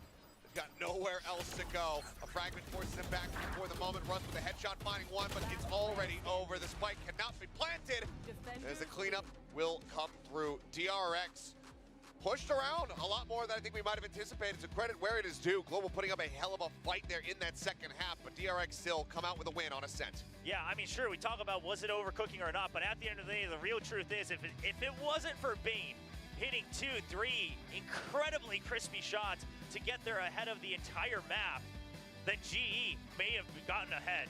The momentum seemed absolutely in their favor. DRX not really having a clear idea until that round win to regain their confidence, to be able to hold the angles that they want, to throw GE off kilter a little bit. So props to GE, but it's a win for DRX. That it is, and we have got Lotus on the horizon, but first we'll send it back over to the analyst desk to break down the action. Well, GE was certainly fighting, but DRX continue to win on Ascent. Was their, I mean, not their map pick, but GE definitely was fighting. Yeah, I mean, it's historically a pretty good map for DRX. Obviously a slightly different look to the team, but kind of a similar feel to a lot of what we've seen from DRX in the past, where they're able to string together insane amounts of rounds on this map. I can't tell you how many times, you know, casting DRX over the years that I've seen this, so not too surprising to see it go that way necessarily, but I'm really happy that there was a fight back from GE, that they didn't just give up, that they just didn't roll over. So for that, in and of what it is, that's good, but it's the exact same scoreline they had against Zeta, 13-8. Yeah, I mean, I think they're going to feel a bit bad about the way they lost, you know, giving over so many rounds in a row, as you mentioned. That's kind of DRX's thing, but at the same time as Global Esports, it's like, it felt like there were too many rounds in a row, and then eventually Polvi was just like, okay, I'm going to take the op, and I'm just going to kind of run at them. And it worked for a while, and it got a bunch of rounds back, and definitely got some momentum back for Global Esports. It was actually kind of surprising, because the rounds that DRX were winning were very one-sided. It wasn't, you know, close back and forth, so I was actually a bit surprised to see Global Esports, how well they fought back, but just wasn't enough. I think DRX just the more solid team this time around. Yeah, there were moments here where Global Esports, I mean, you just saw these rounds slip from their fingers. The ideas were really good, but there was just moments of discoordination that cost them the round. DRX, on the other hand, continued to look great. And Bane, you know, their newest player, only being slotted in maybe 7 to 14 days ago, looking like he's been with the team this entire time. Yeah, really solid performance on the Sova. That one round where he got the 3K, you know, the recon dart to make sure while he's defusing that he's safe, and that actually reveals the player to give him the kill. Really good stuff. Yeah, the coordination looks really, really solid. I was really impressed with some of the communication, especially on their attacker side for DRX, with the way they were able to spread the map. You know, again, Foxy9, your MVP for this map, had a round where he gets a pick over into B. That opens up that site. They're able to TP Mako over, you know, get the plant over on the other side. So that just shows to me that they're flexible. They're having good ideas. Credit to the whole team there. Stacks as well, kind of maneuvering the map really nicely on that attacker side. So that's really, really good. But yeah, GE, there are a few rounds that didn't look as good. I think particularly the round where Polvi had the Blade Storm and he pushed all the way to a spawn, and then Foxy gets him on the ramp. Yeah, it was a bit rough. I think there are some rough edges still for the GE lineup. You saw that, yeah, they got the pistol, got the second round, and then it was, I think it was 9 rounds in a row for DRX. I mean, that's just, it's a bit much. And there were some, you know, clutch Mako moments and some, you know, some general DRX moments that you would expect from them. You know, Buzz letting it up a couple times in a row, and I mean, there were some really insane shots like that one from Polvi through the wall, which just kind of blew everybody's mind, which was also really cool. But again, you know, you can do the cool stuff, but it's really going to be consistency that gets you across the board when you're talking about, you know, potential to go 24 rounds before you go into overtime. So didn't quite see enough of that from Global Esports, and some of the solo pushing wasn't doing it for me either. There was a particular moment when Foxy9 was the last man standing. There were 3 left up. They gotten that plant down, and even then, you know, I think this is a testament to DRX and maybe even the individual players.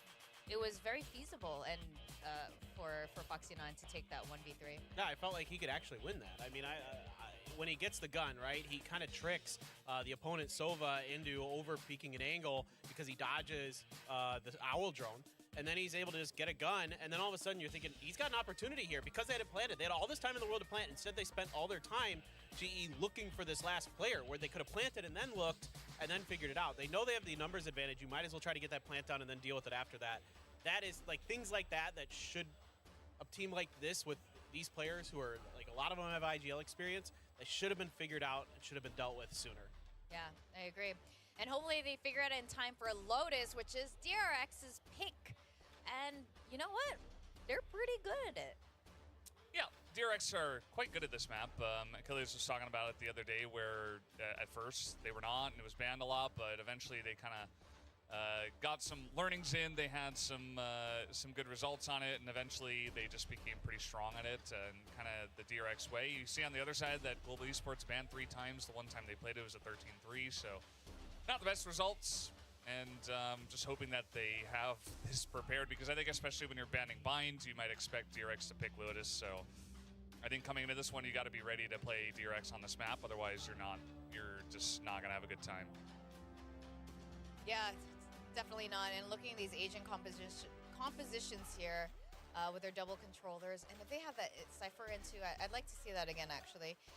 But who knows? It's a fresh new season for Pacific, and both of these teams have been surprising us every single game. Now, I do have a game for you guys. It's game time again. Hopefully, we actually have results this time so we can up rank or D rank and you know. I just want to rank up, you know, Yeah. this is what I don't I'm like all about. ties. Like, I don't ever vote for ties when I play rank. No one likes to draw. Yeah. We want we want the R or like tick the R. So the question is, how many kills will Buzz, DRX Buzz, get on the second map? Is it going to be more than 20 or 20 kills and less? 20 or less. Do we know how many got on the last one? No idea. I think it was about 20. Not 100% That's a little bit less really than the question, right? It's I know how many he got yesterday, but I don't know if I want to give away my secret knowledge. Oh. I know how many got on Lotus yesterday. Oh, you're so. playing. Yeah, That's you're right. not going to be a team player. We're No. not going to rank up together, kind of thing. Yeah, no. Oh, okay. It's going to be like that. That's right. All right. It's going to be like that. I know I guess my we're playing against answer. each other. We're not on the same rank team. Why? It could be. It could be great. Okay. Wait. Okay. I'm just gonna. Now I'm nervous. Now I'm nervous. I feel alone. Ready in the reveal in 3, 2, 1. Oh. Okay. And here's the thing, 'cause he got 18 kills on Lotus yesterday, so I'm gonna say he's gonna do better than that. I think he's gonna pop off here. think he started to get angry there at the end. Like, angry Buzz is best Buzz. Yeah. And like he started to get kind of diffed by Polvi a little bit, and then he's like, nope, I'm grabbing the op, and this is over. He did lose one time, but after that, you know, he kind of started to take it over. So I think it's angry Buzz time. Interesting take, but Valdez, tell I mean, Paperthin why he's wrong. 20 is a lot. Also, it's 20 or less. So even if he does get 20, doesn't count. Actually, we win at that in that case. And I just feel like we talked about this a bit. If it doesn't go to a lot of rounds, it's very difficult to hit that amount of kills. So DRX looking pretty dominant on Ascent. I would imagine that the second map as well is going to go their way pretty heavily. Well, I'm counting on Foxy9 to take all of Buzz's kills. That's why. That helps too. So it's not going to happen. We're going to go to agent picks now. This will help determine a little bit more of what's going on. Okay, this is different. We've got the fade on DRX, which they did not show during kickoff or, you know, the last time that we've seen them play Lotus. Actually, it's just a mirror. It's mirrors. matchup. It's a mirrors matchup. again. It's a mirror. Mirror on the wall. Mirror on the wall. I like that. You Snow White, you. Or the queen, Who's the rather. prettiest Lotus of all? Oh, yeah. I mean, this is interesting for Global, but it is kind of like sort of the expected comp these days. I mean, you know, again, a lot of teams kind of shifted into the fade because it helps you take control of some of that space, especially on A, Rubble and stuff like that, a little bit easier. I think it makes it a little easier to deal with some of the Cypher utility too, so not too surprising at all. I get why everybody does it. All right. We are going to go into Lotus, our second map of the last series of today. Over to our casters, Achilleos and William. Alrighty, thank you very much. Yes, here we go into Lotus. As the audience still very much geared up here for a DRX win. Things got very, very close there on Ascent. Now we move forward here into Lotus. Global able to watch DRX play this in the opening series. No changes to be made. Same composition here from DRX. Global looked to match. Yeah, Global just taking on that, you know, if it becomes a meta comp, it's probably for a reason. It's going to be a fast push out. Oh The my C's God. was good. Oh. So very aggressive here from Mako in the meantime. Pushing out alongside Foxy9 through B. Find the kill, and now Blaze King turning back and wondering where the hell his team went. Does manage to line them up for a moment, but only able to confirm the kill onto one. 3 members still strong. DRX still take their first pistol of this series. Yeah, they were playing pretty active once again last time on the Lotus. Doing so same again, right from the pistol for DRX. Now, the thing about the fade, obviously, they talked about it briefly on the desk. You know, not only does it help with a little bit of the util, you know, synergy on things like Rebel or even Mount, as we just saw with this, but it's a lot of the fact that also the flashes aren't as big as they are on other maps, right? There's just so many nooks and crannies where you can play anti, you can go for the repeat, things like that. So you'd rather have the extra prowlers, the extra drone, basically, to help clear things out. Well, Foxy gonna get pushed back there. One of his nano swarms taken out by the paint shells. Turret's still situated on that left side entry. Poison orb to try and dissuade as Mako moves over and reinforces this position. Bring them down. Next, hearing some classic shots there outside of B. Sends a prowler. Door gonna be tapped. Benkai still lingering around though. Trying to tool around with some information here. Yeah, just gonna constantly. Oh, well, Mako able to find Russ. Spike now spotted outside of the door. Re-peek in. Fast does collect this, but looks like again, still gonna start working their way forward in towards the C site, but the Poison Orb comes back up from Mako. Snakebite to try and delay. As he just lost control of A as well, right? So there's just nowhere really for GE to go. Sure, it's an eco, you're not really meant to win it, but you do want to do some damage, even if it's all classics. He's playing a very aggressive position. 30 seconds And I left. must have caught a brief little glance, or is just playing off that timing on the wall. There's Buzz now tucked in behind the box. Spots 2, catches 1. Well, comes back up and lightning fast attack low.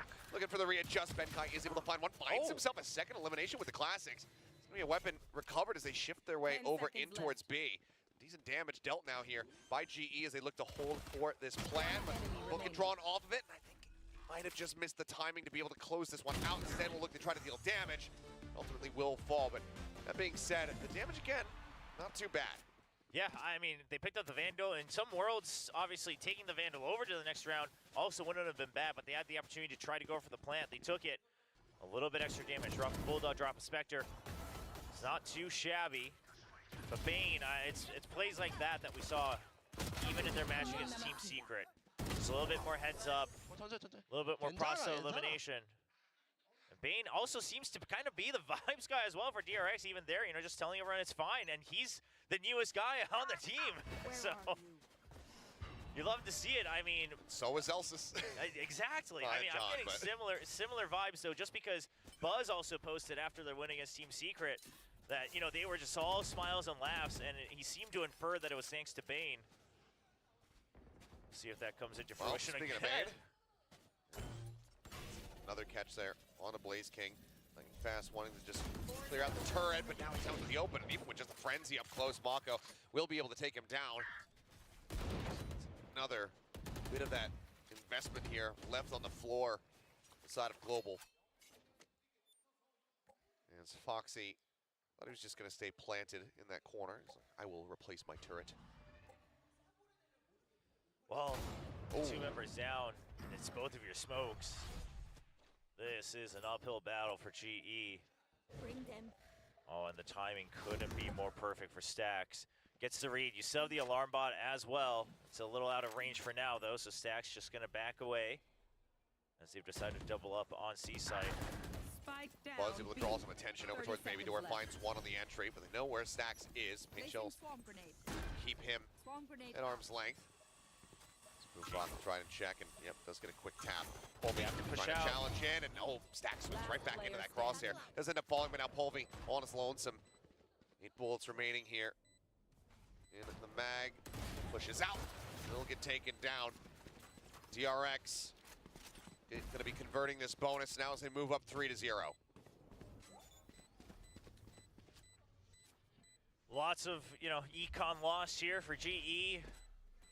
And the defaults as well. I mean, they're not even really being given a chance to showcase how they want to move around the map. The initial scuffles really coming out on the short end there for GE. They'll get one more shot. Bane's 5-0 and 2 at the moment. It's just not giving them any wiggle room towards this A side of the map.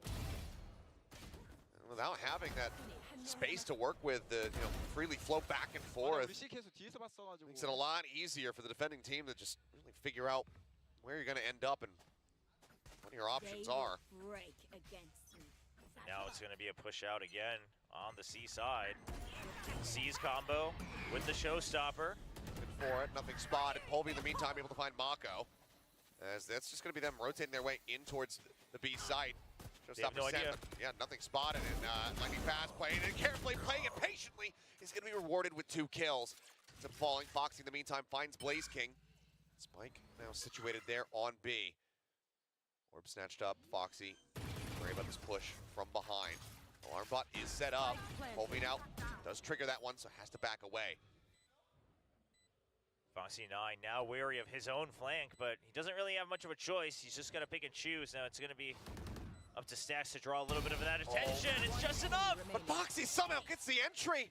Russ backing up far too much. Wolfie tucks away. Full HP on him. 60 health between the 2 players. Can he try to get them both? Finds one, but cannot get the second. Foxy 9. Another multi-kill round, a 4K for him to get DRX up to 4. And that is, again, just a gut punch here for Global Esports. Absolutely. It's these newer guys on DRX that are really continuing to breathe life into them. You know, not to say that they were in trouble or anything like that, but they're the ones that are really securing the momentum for this Korean squad. And even here, just patiently waiting. Old Foxy 9 might have tried to ego peek one of these first to try to dwindle the numbers. This time, Stax forces them to jiggle out with the Prowler. Yeah, just saying that's me. Yep. And he's proving it so far here in stage 1. It has been an insane blow up. I mean, we saw glimmers of it when he first joined the team last year. A couple of those moments. I mean, his debut map, he finished things off with an ace on Ascent. We know that he has that explosive firepower, but then it was just so lacking. It was so inconsistent. And granted, it's only been 2 series so far, but with his seemingly full-time transition into being this Sentinel player, it has just been providing us with an absolute renaissance performance for Foxy 9. It's very similar, in my opinion, to Meteor as well, right? Someone who felt that. Sure. Okay. Well, I'll just hold on to this util. Blaze King. All right, he'll draw out the Paranoia, which isn't bad. That gives him an opportunity to try to retake Rubble if they so choose later on.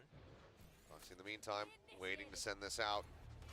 Does so. Paint Shell's not available, so can't just try to bank those into Waterfall to get a quick clear on that lockdown. So instead, it's going to have to be a full exit call from Global. Completely forced away, ushered ever closer to Bane's open welcoming arms. Oh, and look at the setup from DRX. See, no time is low. The best option is going to be B side. Otherwise, you just have to play for delay. Needed that kill.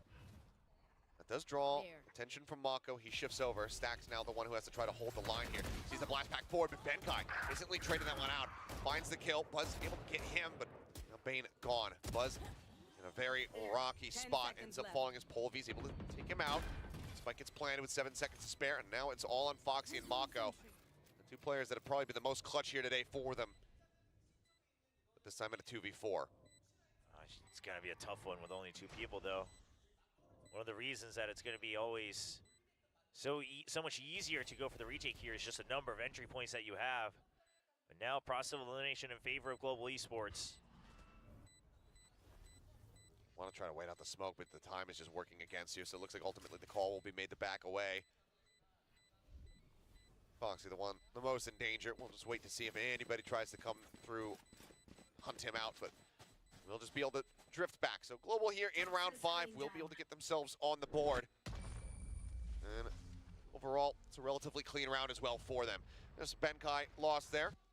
They don't have to commit too much else to that, and they have some crucial ultimates getting ready to come online, including now that lockdown. Yeah, that'll be huge. Now kind of taking turns against DRX with the ultimates to try to see if they can climb back in. It's not too late just yet. 4-1 score line. Still plenty of room for Global Esports to try to overcome that lead. Nightfall on top of the lockdown, and then soon after, the pit. Hopefully if they can get a couple kills on the way there, the cycle looks very complete. Now, obviously DRX, they're not too far away either, but right now you just got to focus on your own game. Couldn't get rid of the haunt, so giving up Robo Control once again. Now, Blaze King last time he was succeeding in up 2, drawing out the Paranoia, and things like that have to continue if Global Esports want to feel like they have any semblance of control of this map. Foxy just waiting out the haunt. Drifts forward, gets himself in a little bit of a less common angle. And now just going to be backing down the ramp around towards Waterside as quick clear on the Prowler, not given the opportunity to really check over towards Switch, but Stacks, knowing that there's going to be presence just outside of B, probably enough for him to play off of. This is a much earlier than usual Prowler here, so Jarek should be prepped for this. It's Paranoia through, set up for the hunt reveal, and there it is. Catches them both. Gorgeously done off the back of the Paranoia, and Buzz is able to collect 2. Think by now thrown down. Stacks does get traded out, but Mako quickly equalizes, and now it is just lightning fast, but doesn't have the spike. Granted, yes, he does have his ultimate, but in the 1v4, you really want to try to commit to it. Well, after getting a kill on the Foxy 9, no a bit more willing to do it. Gonna try to 2-man stack it. I don't know if it works that way. Either way, Mako going in for the challenge does back off.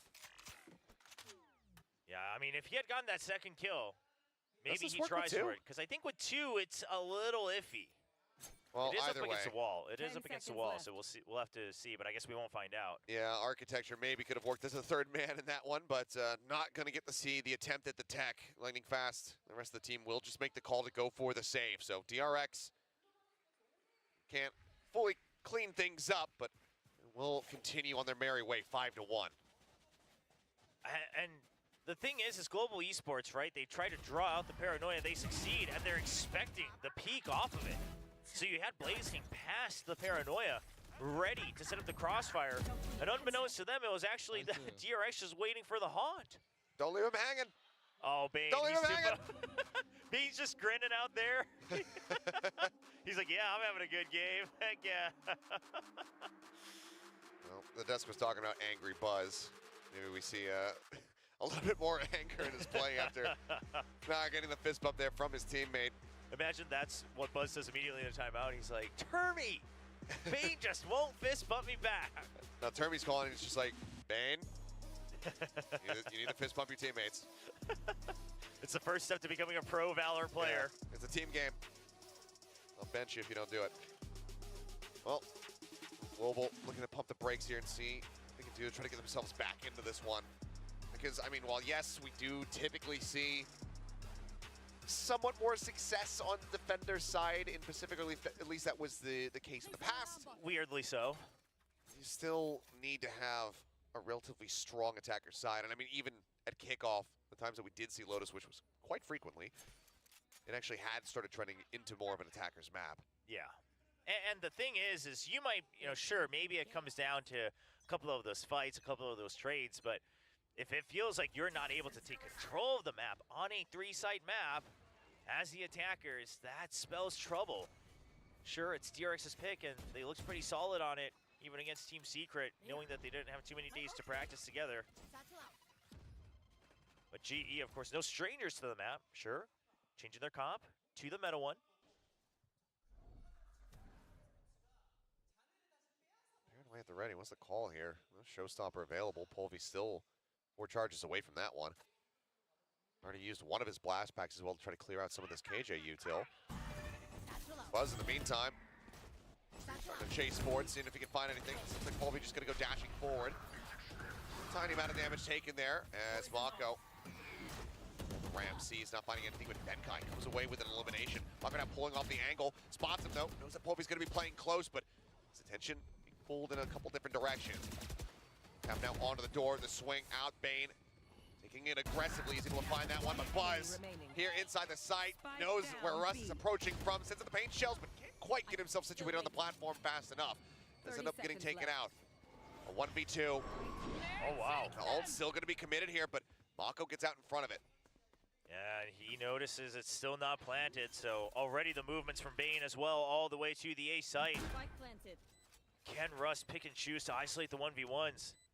Tree seems a little too obvious. He's going to go for the heaven fight first. He's trying to make up his mind. Unavailable, but doesn't want to expose his position, but it doesn't matter because Mako dropping down has already spotted him out. That is going to be now 6-1. So this G, not enough. Round was a good example of DRX trying to get ahead of GE, right? Because the biggest problem for GE was they just can't retake that rebel control. So after a little bit of pressure on Mount, things go silent, and they want to make sure that they have no option but to eventually go to C. So instead of giving them the opportunity to set up for something on Rebel, it's an early showstopper to really push them out, force them towards it. There you go, Bane. He's picked up on it. Fist bump comes out right away. But that's what Termy was saying in the timeout. Now, I would love to see, some early blast packs, things like that to take control. Now, this may not be the round 4, though, with the paint shells. And Bane in a decent position gets some damage across there as Buzz swings the corner. He's able to find one. Prowlers chasing. Now the swing in. Buzz catching Blaze King on the attempted exit. Just mows him down. Well, yeah. Bane does get traded out. It is still such a monstrous advantage here for DRX. Players now completely trapped. Locked over here towards their spawn. With not much other recourse other than to try to once again maybe just push out in towards A. I mean, yeah. It's one of those where none of the choices feel great, but you got to do it. Either way, you're already too far behind. Seas does miss. Benkai staying safe. Swing on the corner. Benkai will be able to take him down. Making use of that Odin, which still could very much come up the works here for DRX. I think get closer to the site. Clear out on the turret now. Yeah, suspecting, okay, we're being pressured from behind. We have to just keep pushing forward. Realistically, how do they make that happen? 30 seconds left. Just throwing the C's into Baby Door to try to distract him towards the B side, but DRX does not bite. They still hold on to B with Foxy9 there. Oh, man, out, not able to get that deep enough into stairs. Bounces off the top there. As Stacks just repositioning. Says, you know what, I don't want to get wall banged. Benkai will just have to hold on to this one. Be the last one remaining. Fortunate for him, given the weapon, no one really is going to come hunting to try to take him down, so we'll be able to retain this into the next round, but that's about The only silver lining there is Global continue to bleed rounds. Well, Bleed's not playing today, but it's looking rough. It's looking rough is really the best way to put it, because this time they tried to get aggressive early on into Rubble, and I like that they did it. Even though it didn't work out, that's more credit to DRX. I like that Global did that. It's just that just because it doesn't work, if you shy away from it, now you're constantly giving DRX more opportunities to stay one step ahead of you. And with the Stingers, again, Global feels like their hand is forced a little bit. Oh, TP to the side. Lightning fast, not going to get red there. Just find one, but no one bullets. Since the Paranoid trying to buy himself some space. He's back around and also is able to get himself an upgrade. So overall, probably the best start to a round that we've seen for Global. See if he's going to be able to put that to use. Yeah, but look, they're not going to check for it, but they're just trying to delay. They know the weaponry is still weak for Global, even one rifle upgraded. And the only other thing they still have no information about is going to be the B side. Colby kind of getting a sense of that there with the jiggle, but Stacks does find him in the end. Prowler to check. The rest of the team now working their way up past Mound towards the C site, but Smoke looks to try to deter them even further. Fast considering the teleport there for a brief little moment. Is Benkai now going to be dropping that lockdown in? It's like King's coming in. Pain. Oh, hear it. Yep, taking some damage there through the corner, but cannot clear it out. Push forward now here onto the site. Mako desperately trying to find a kill before that lockdown comes through, but he cannot. Softens up a couple players, but that is about it. It now comes through, and this is completely to just cut off access to Waterfall. Cover this plant at all. Stacks lurking forward, finds one. Cannot get the kill there on the Blaze King. Foxy now on the hunt, though. Does go in, drops the pit. Noted on the opposite side. Swing through, tries to set up for it, finds a headshot, and Russ has 5 HP. Spots him, and he cannot get the adjustment. Oh, man. Russ narrowly coming away with it. Gets them their second round victory, but by just a hair. Absolutely needed round victory for GE if they want to have any chance in the second half. It all starts with Lightning Fast being able to take down an early kill, pick up a rifle. And sure, B main gets shut down, but they still held down control. So again, that's one of the biggest kind of MOs of Lotus on attack, right? You always want to have an extra backup. It's 3 sites. You should always have at least one more area to go to. And this time, they were able to make that happen. Attack off here from Colby. Once again, going to be looking to try to work this in for the team. Heading now over towards C. Very forward, aggressive space taken here by Russ. Full mount control here in the hands of Global. They're still very much assessing where they want to go with this. Bane hit some early damage here. I mean, especially with that kind of weaponry, Mako surely not going to show himself. So GE, they're spending a lot of time, but they've regained control of B main. And they're starting to pressure A Rubble. An option to rotate to B site is very available in this round.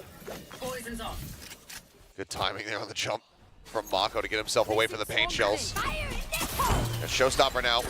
Coming through here from Colby, but he's taking so much damage. Spots Mako. He's going to be able to find him. Down to 11, but the rest of the team are coming up with the goods. Stacks and Foxy 9 now eliminated Buzz. Intercepting, trying to challenge against Blaze King, but ends up losing out on the fight. And that means that Bane is all on his lonesome in a 1v5. 30 seconds left. And Bane's done some incredible things before, but a 1v5 ace clutch would be with the absolute best thing in his career. Now, we talked about, Colby perhaps needing a little bit more support, whether it's because of his teammates or whether it's him slowing things down, but this time it's perfect, right? Even though the nanoswarms, etc., keep him at bay, the showstopper gets the kill, and immediately the Shroud step from Lightning Fast to refill the top of the box so that they still have the high-low setup. Things like that, the tempo starting to come together, albeit a couple rounds late for Global Esports. This is a hell of a hunt that is happening here right now. And Polvi does need to be careful. If he dies out here, which, okay, he won't. I was going to say, if he dies there, they lose the operator. Yeah, he is good for the shot. That's going to be a flawless for Global to get themselves a third-round win. Out of charges. A lot of these rounds, all day or all night tonight for GE, coming from that attacker operator. Yeah, really fast backup from Lightning Fast there to make sure that they hold control of the site. A Bucky for Buzz. Ooh. Oh, well, considers the upgrade, but just wants to make sure that they have enough money in the next rounds. Let's have a showstopper to go alongside that. That ends up coming into play, but for now he's looking to just get pushed up right outside of A main here. I mean, this is a situation where if they, get any type of contact, could lead to an immediate showstopper for Buzz. Help push out, help force them into C site. Right in alongside that toxic screen. Starting to get brought back around, but looks like Blaze King gonna go ahead and investigate outside of B a little bit more. Stacks and Bane are set up, but just two sheriffs in their hands. Prowler from Russ, the check would be huge and would definitely help confirm the Bucky. But Buzz dodges it. But absolutely dodges it now. Sheriff shots, not quite able to find the line up there for the second one, but Polvi and Russ take it down. Bane trying his damnedest, can't quite find it, but showstopper out. Lightning Fast gonna be taken down. Mako finds Benkai, and this round is completely out of Global's control. Buzz now has the operator in his hands. They know that Blaze King is in deep. Left.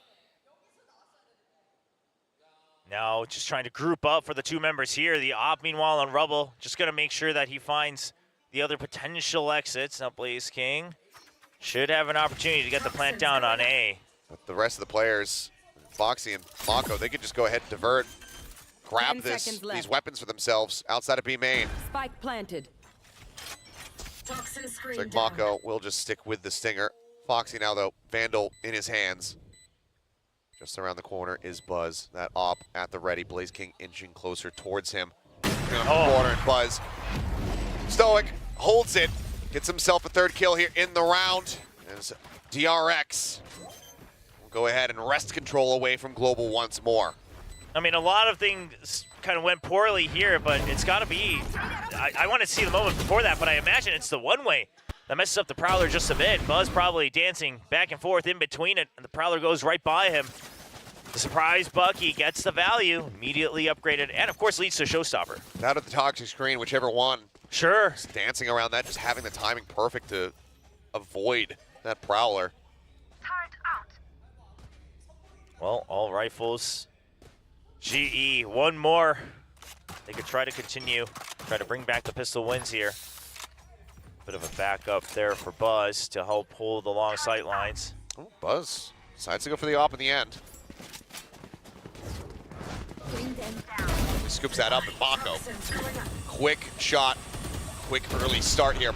It's going to be Polvi taken down. TP in, spotted, has to be canceled. And what do? Wilson scrambling back over towards A, where they just haven't been able to establish much control across this map so far. Bane again in a very forward position. Unspotted, Buzz there to back him up. Toxic screen gets raised, but Buzz is out in front of this one. We'll be able to catch them early. Nearly finds himself a collapse. Oh, TP across. They're not ready for Bane. Paranoia now sent Prowler in. Benkai gets taken down, and it's all on Russ. Knocked down to 83. Stacks scoops up the op, and he puts it to good use. 9-3 at the half once more. Bane just plays at such a high tempo on this Omen, on Lotus especially. And I don't think that's something that a lot of people are used to from DRX. But Bane is honestly one of the core reasons why GE just could not wrest a Rebel control from the grasps of DRX. We'll see if it's different on the defender side, but it's a little easier, sure, because you can throw the initial util, stop them at the choke point, and at least be the one who's holding it.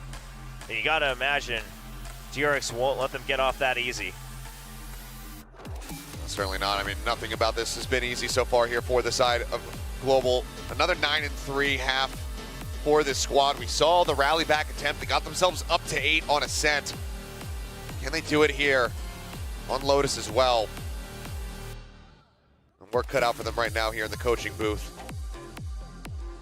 Yeah, you can see he's spinning, really racking his brain here, trying to make sure that all of their eggs are in order for GE. You had to have expected this draft for sure, just given how they looked against Team Secret, right? You came in with the meta composition. You were aware that you might have to play it But surely this wasn't the scoreline you expected at the half.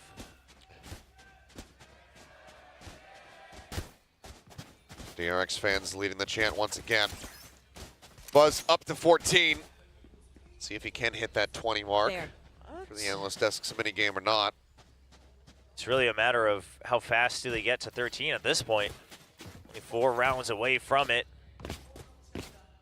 But if GE, if they can start to climb back, if they can maybe even overtake them. In fact, Buzz might get the 20 kills, but maybe lose them out. And a loss, yeah.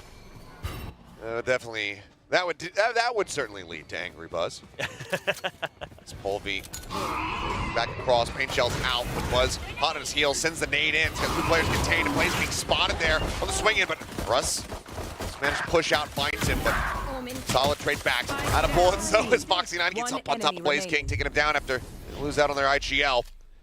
Suddenly, it is just Benkai. He's just sat here within the nano. Foxy will be able to clean up 3 in the pistol. 2-2 across the series in that regard as DRX now move to double digits. This is one of those score lines where it's rough, but you're on the defense. You just got to let it go to 11. Surely you just stick with the eco here.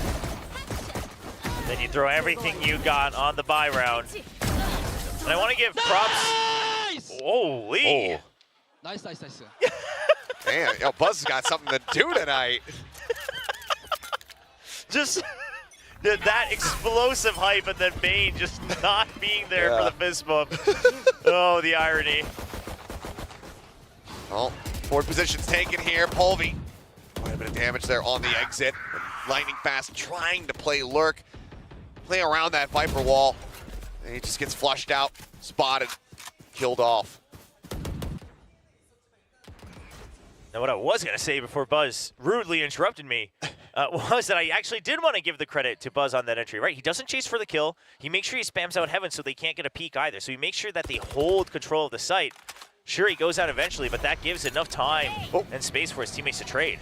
A quick jiggle from Russ, spotting him, but it's away. Polvi now trying to hold the line. Does get some solid headshots. Think across on the Bane as well to knock him down to 47, but kill cannot be found. Maybe door broken. Dominated there by Mako as he finds Blaze King. It's on Benkai and Russ to see if they can deal some additional damage. Sheriff in the hands here of this fade. Benkai just with a classic. Yeah, sure, Benkai gets around, but he's not going to be able to do too much. And Mako's position right now, wrapping all the way around, knowing he has all the time in the round. He's playing it quietly, playing it patiently. You can tell they suspect that there's going to be someone there. But maybe not necessarily here in stairs. Russ watching for it, though. Never mind. Does have the read, and now that he grabs that Vandal, could just opt to save this one and send Benkai into the spike. Placing sentry. Yeah, trying to see if they go for the exits. Russ actually just wants the kills, it looks like. See if he's ready for him. As Benkai will just get engulfed by the explosion. Foxy will take that Vandal away from him. Now recovered by Stacks. 11-3. No force up, like you said, just opting for the save. But this has to be the turning point. Absolutely. It has to be everything. They have to go on a streak here. Ooh, a little bit unbeknownst. Right under the rock. See if they can go for that streak. All right, everybody matching up to rifles. Meanwhile, the Odin comes online as well for Benkai. But GE, I mean, they're taking mountain control with the one-way, but absolute free control of Rubble. The Odin pushes him back. Bane lucky to get away with his life there. 23 health remaining on the Omen. Haunt out, not going to be spotting much of anything. Yeah, just a bit of a delay there after the Odin to see if they've hidden in any of the corners that you could help spam a little bit further. So just holding them off on Rubble, you've got mountain control. There's the gunshots in B main.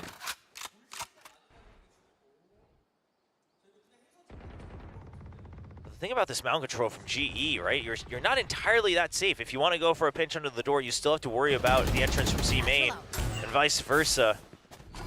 So they'll go for it, and this is Foxy 9's cue. And it is. Nade out. Mako swinging, just lets the nade bounce right off of him. Does manage to find Polvi, but an advantage to trade up there, but now equalizes. Bane is able to find Blaze King with that low HP, and fast trying to take down Foxy9. Cannot get that a limb. Spike dropped here outside of B. 30 seconds left. They're just setting the poison orb to try to grab this for themselves, but C's goes in. But a further delay found. Prowler on the chase. Mako makes his way across. They're now hanging back. Rotation. Benkai trying to get himself into position to intercept these players, working their way over onto C. The potential for the wall bang. There's a spam, and Mako gets taken down. Very little time remaining. The spray just a hair off, and eventually is found, and that will be the round taken here by Global. Benkai, well aware of their limitations, of their HP bars, and he uses that Odin to absolute perfection. And I mean, especially also now that you get to keep it. That's the big thing. That alone helps you control whether it's rubble, or whether it's the C site from inside. A lot of control now from one person. The anchor truly coming alive here for the defensive team. Global Esports. For now, it's still going to be the A setup, so they still want to pressure C a little bit aggressively with the one-way. Quick clear on the haunt. No reveals found. Triple stack now, drifted away from, just going to be leaving Bane. Toxin screen down. Looks like everybody just going to get collected up towards this A site. See if they can try and displace Benkai. Toxin screen down. Have a little bit of reinforcements. Blaze King joining him over on this side of the map.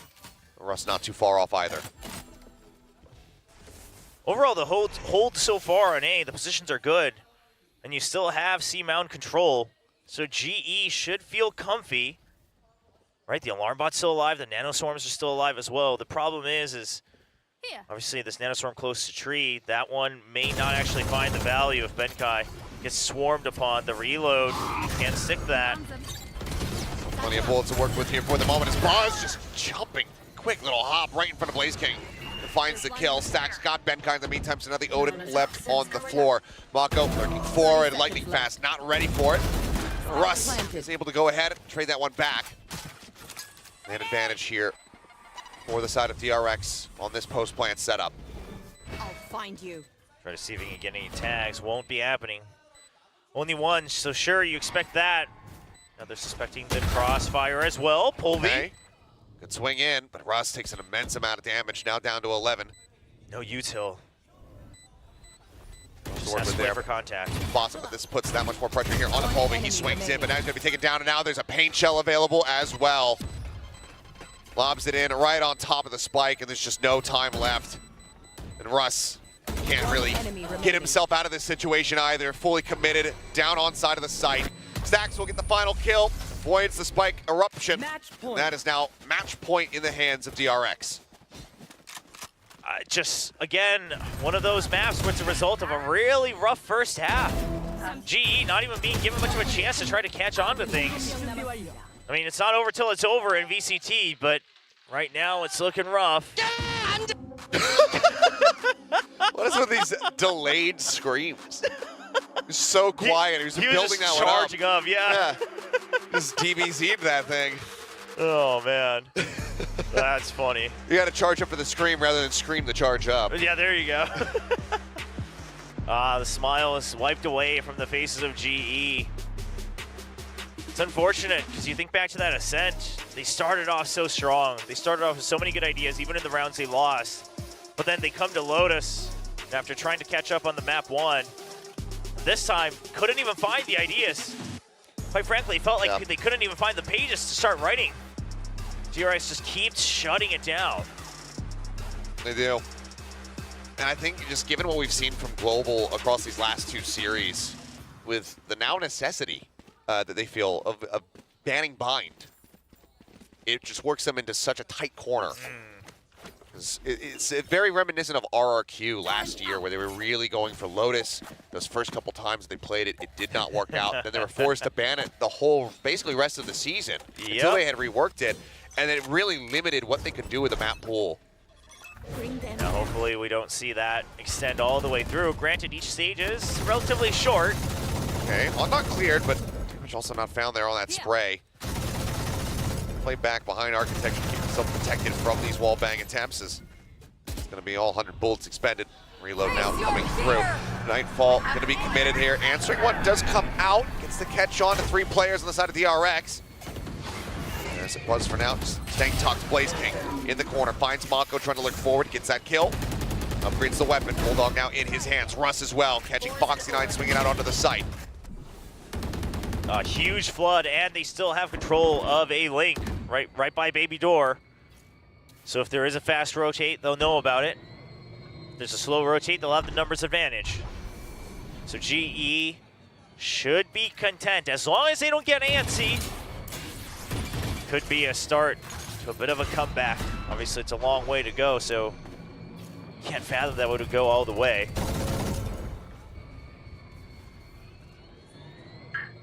Taking their time with this one, just keeping that door rotating 30 seconds constantly. left. Somebody hearing that noise in my sleep. Honestly, I should make that my alarm. Probably effective. Oh, well, okay. Break through the door, and Polvi just going to be absolutely decimated there. I mean, that opens up a bit of a chance. If Buzz, sure, only 9 HP, but if he's able to get a kill here, that really limits the retake.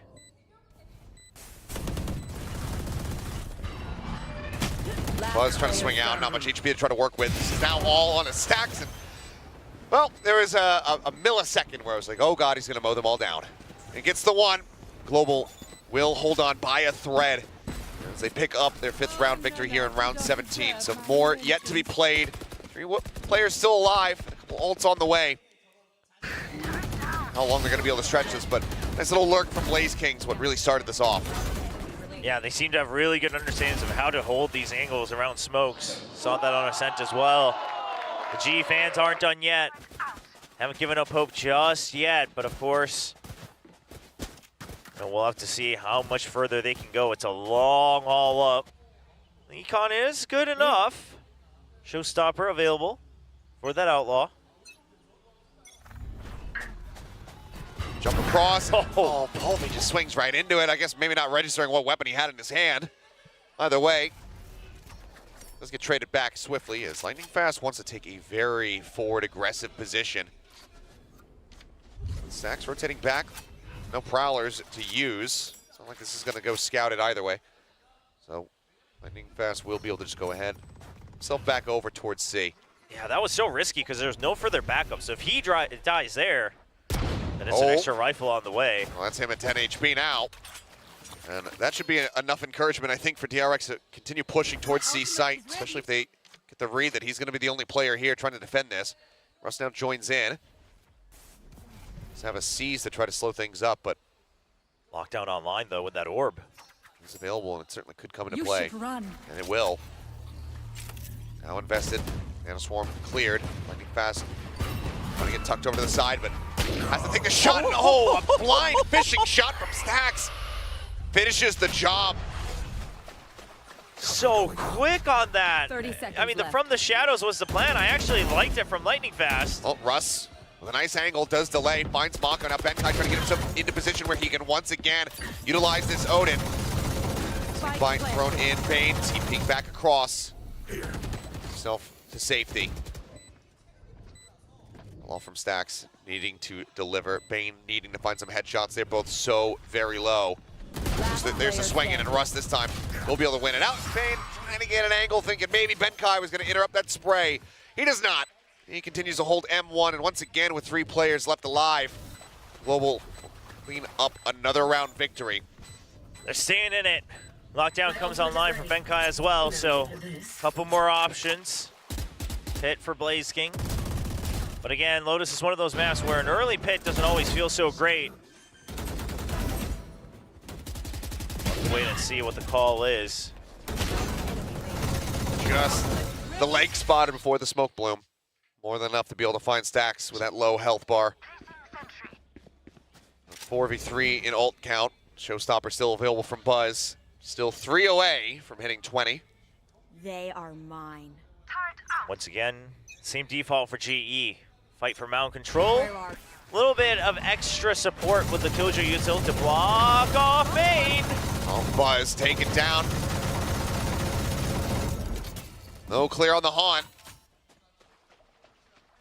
And a bit reminiscent of DRX versus Secret, where they're just not clearing those recon arrows. The haunt goes ignored, and well, Buzz gets picked off first and foremost. So another solid beginning to the round here for the side of Global as shots through the wall. Bane just getting tagged up a bit. So although Yuto's still alive despite all the spray, sure, Baby Door being broken, but you've already given up B main control. You still have C Mound.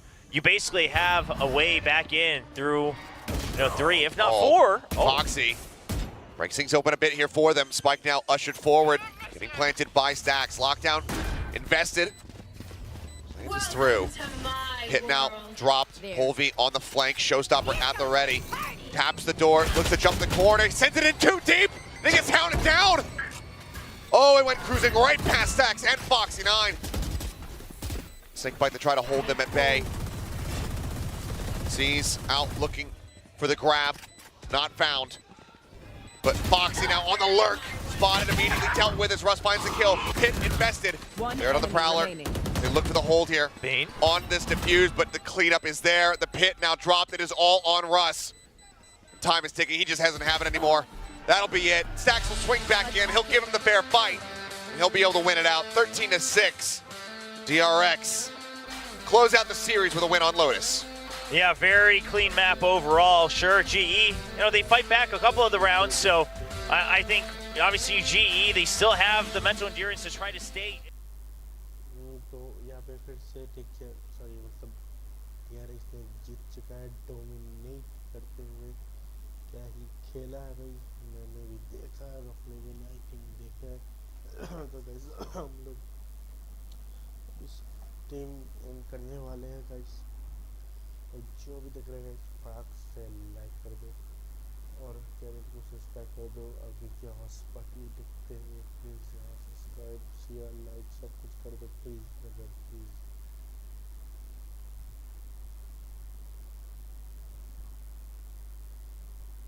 Ji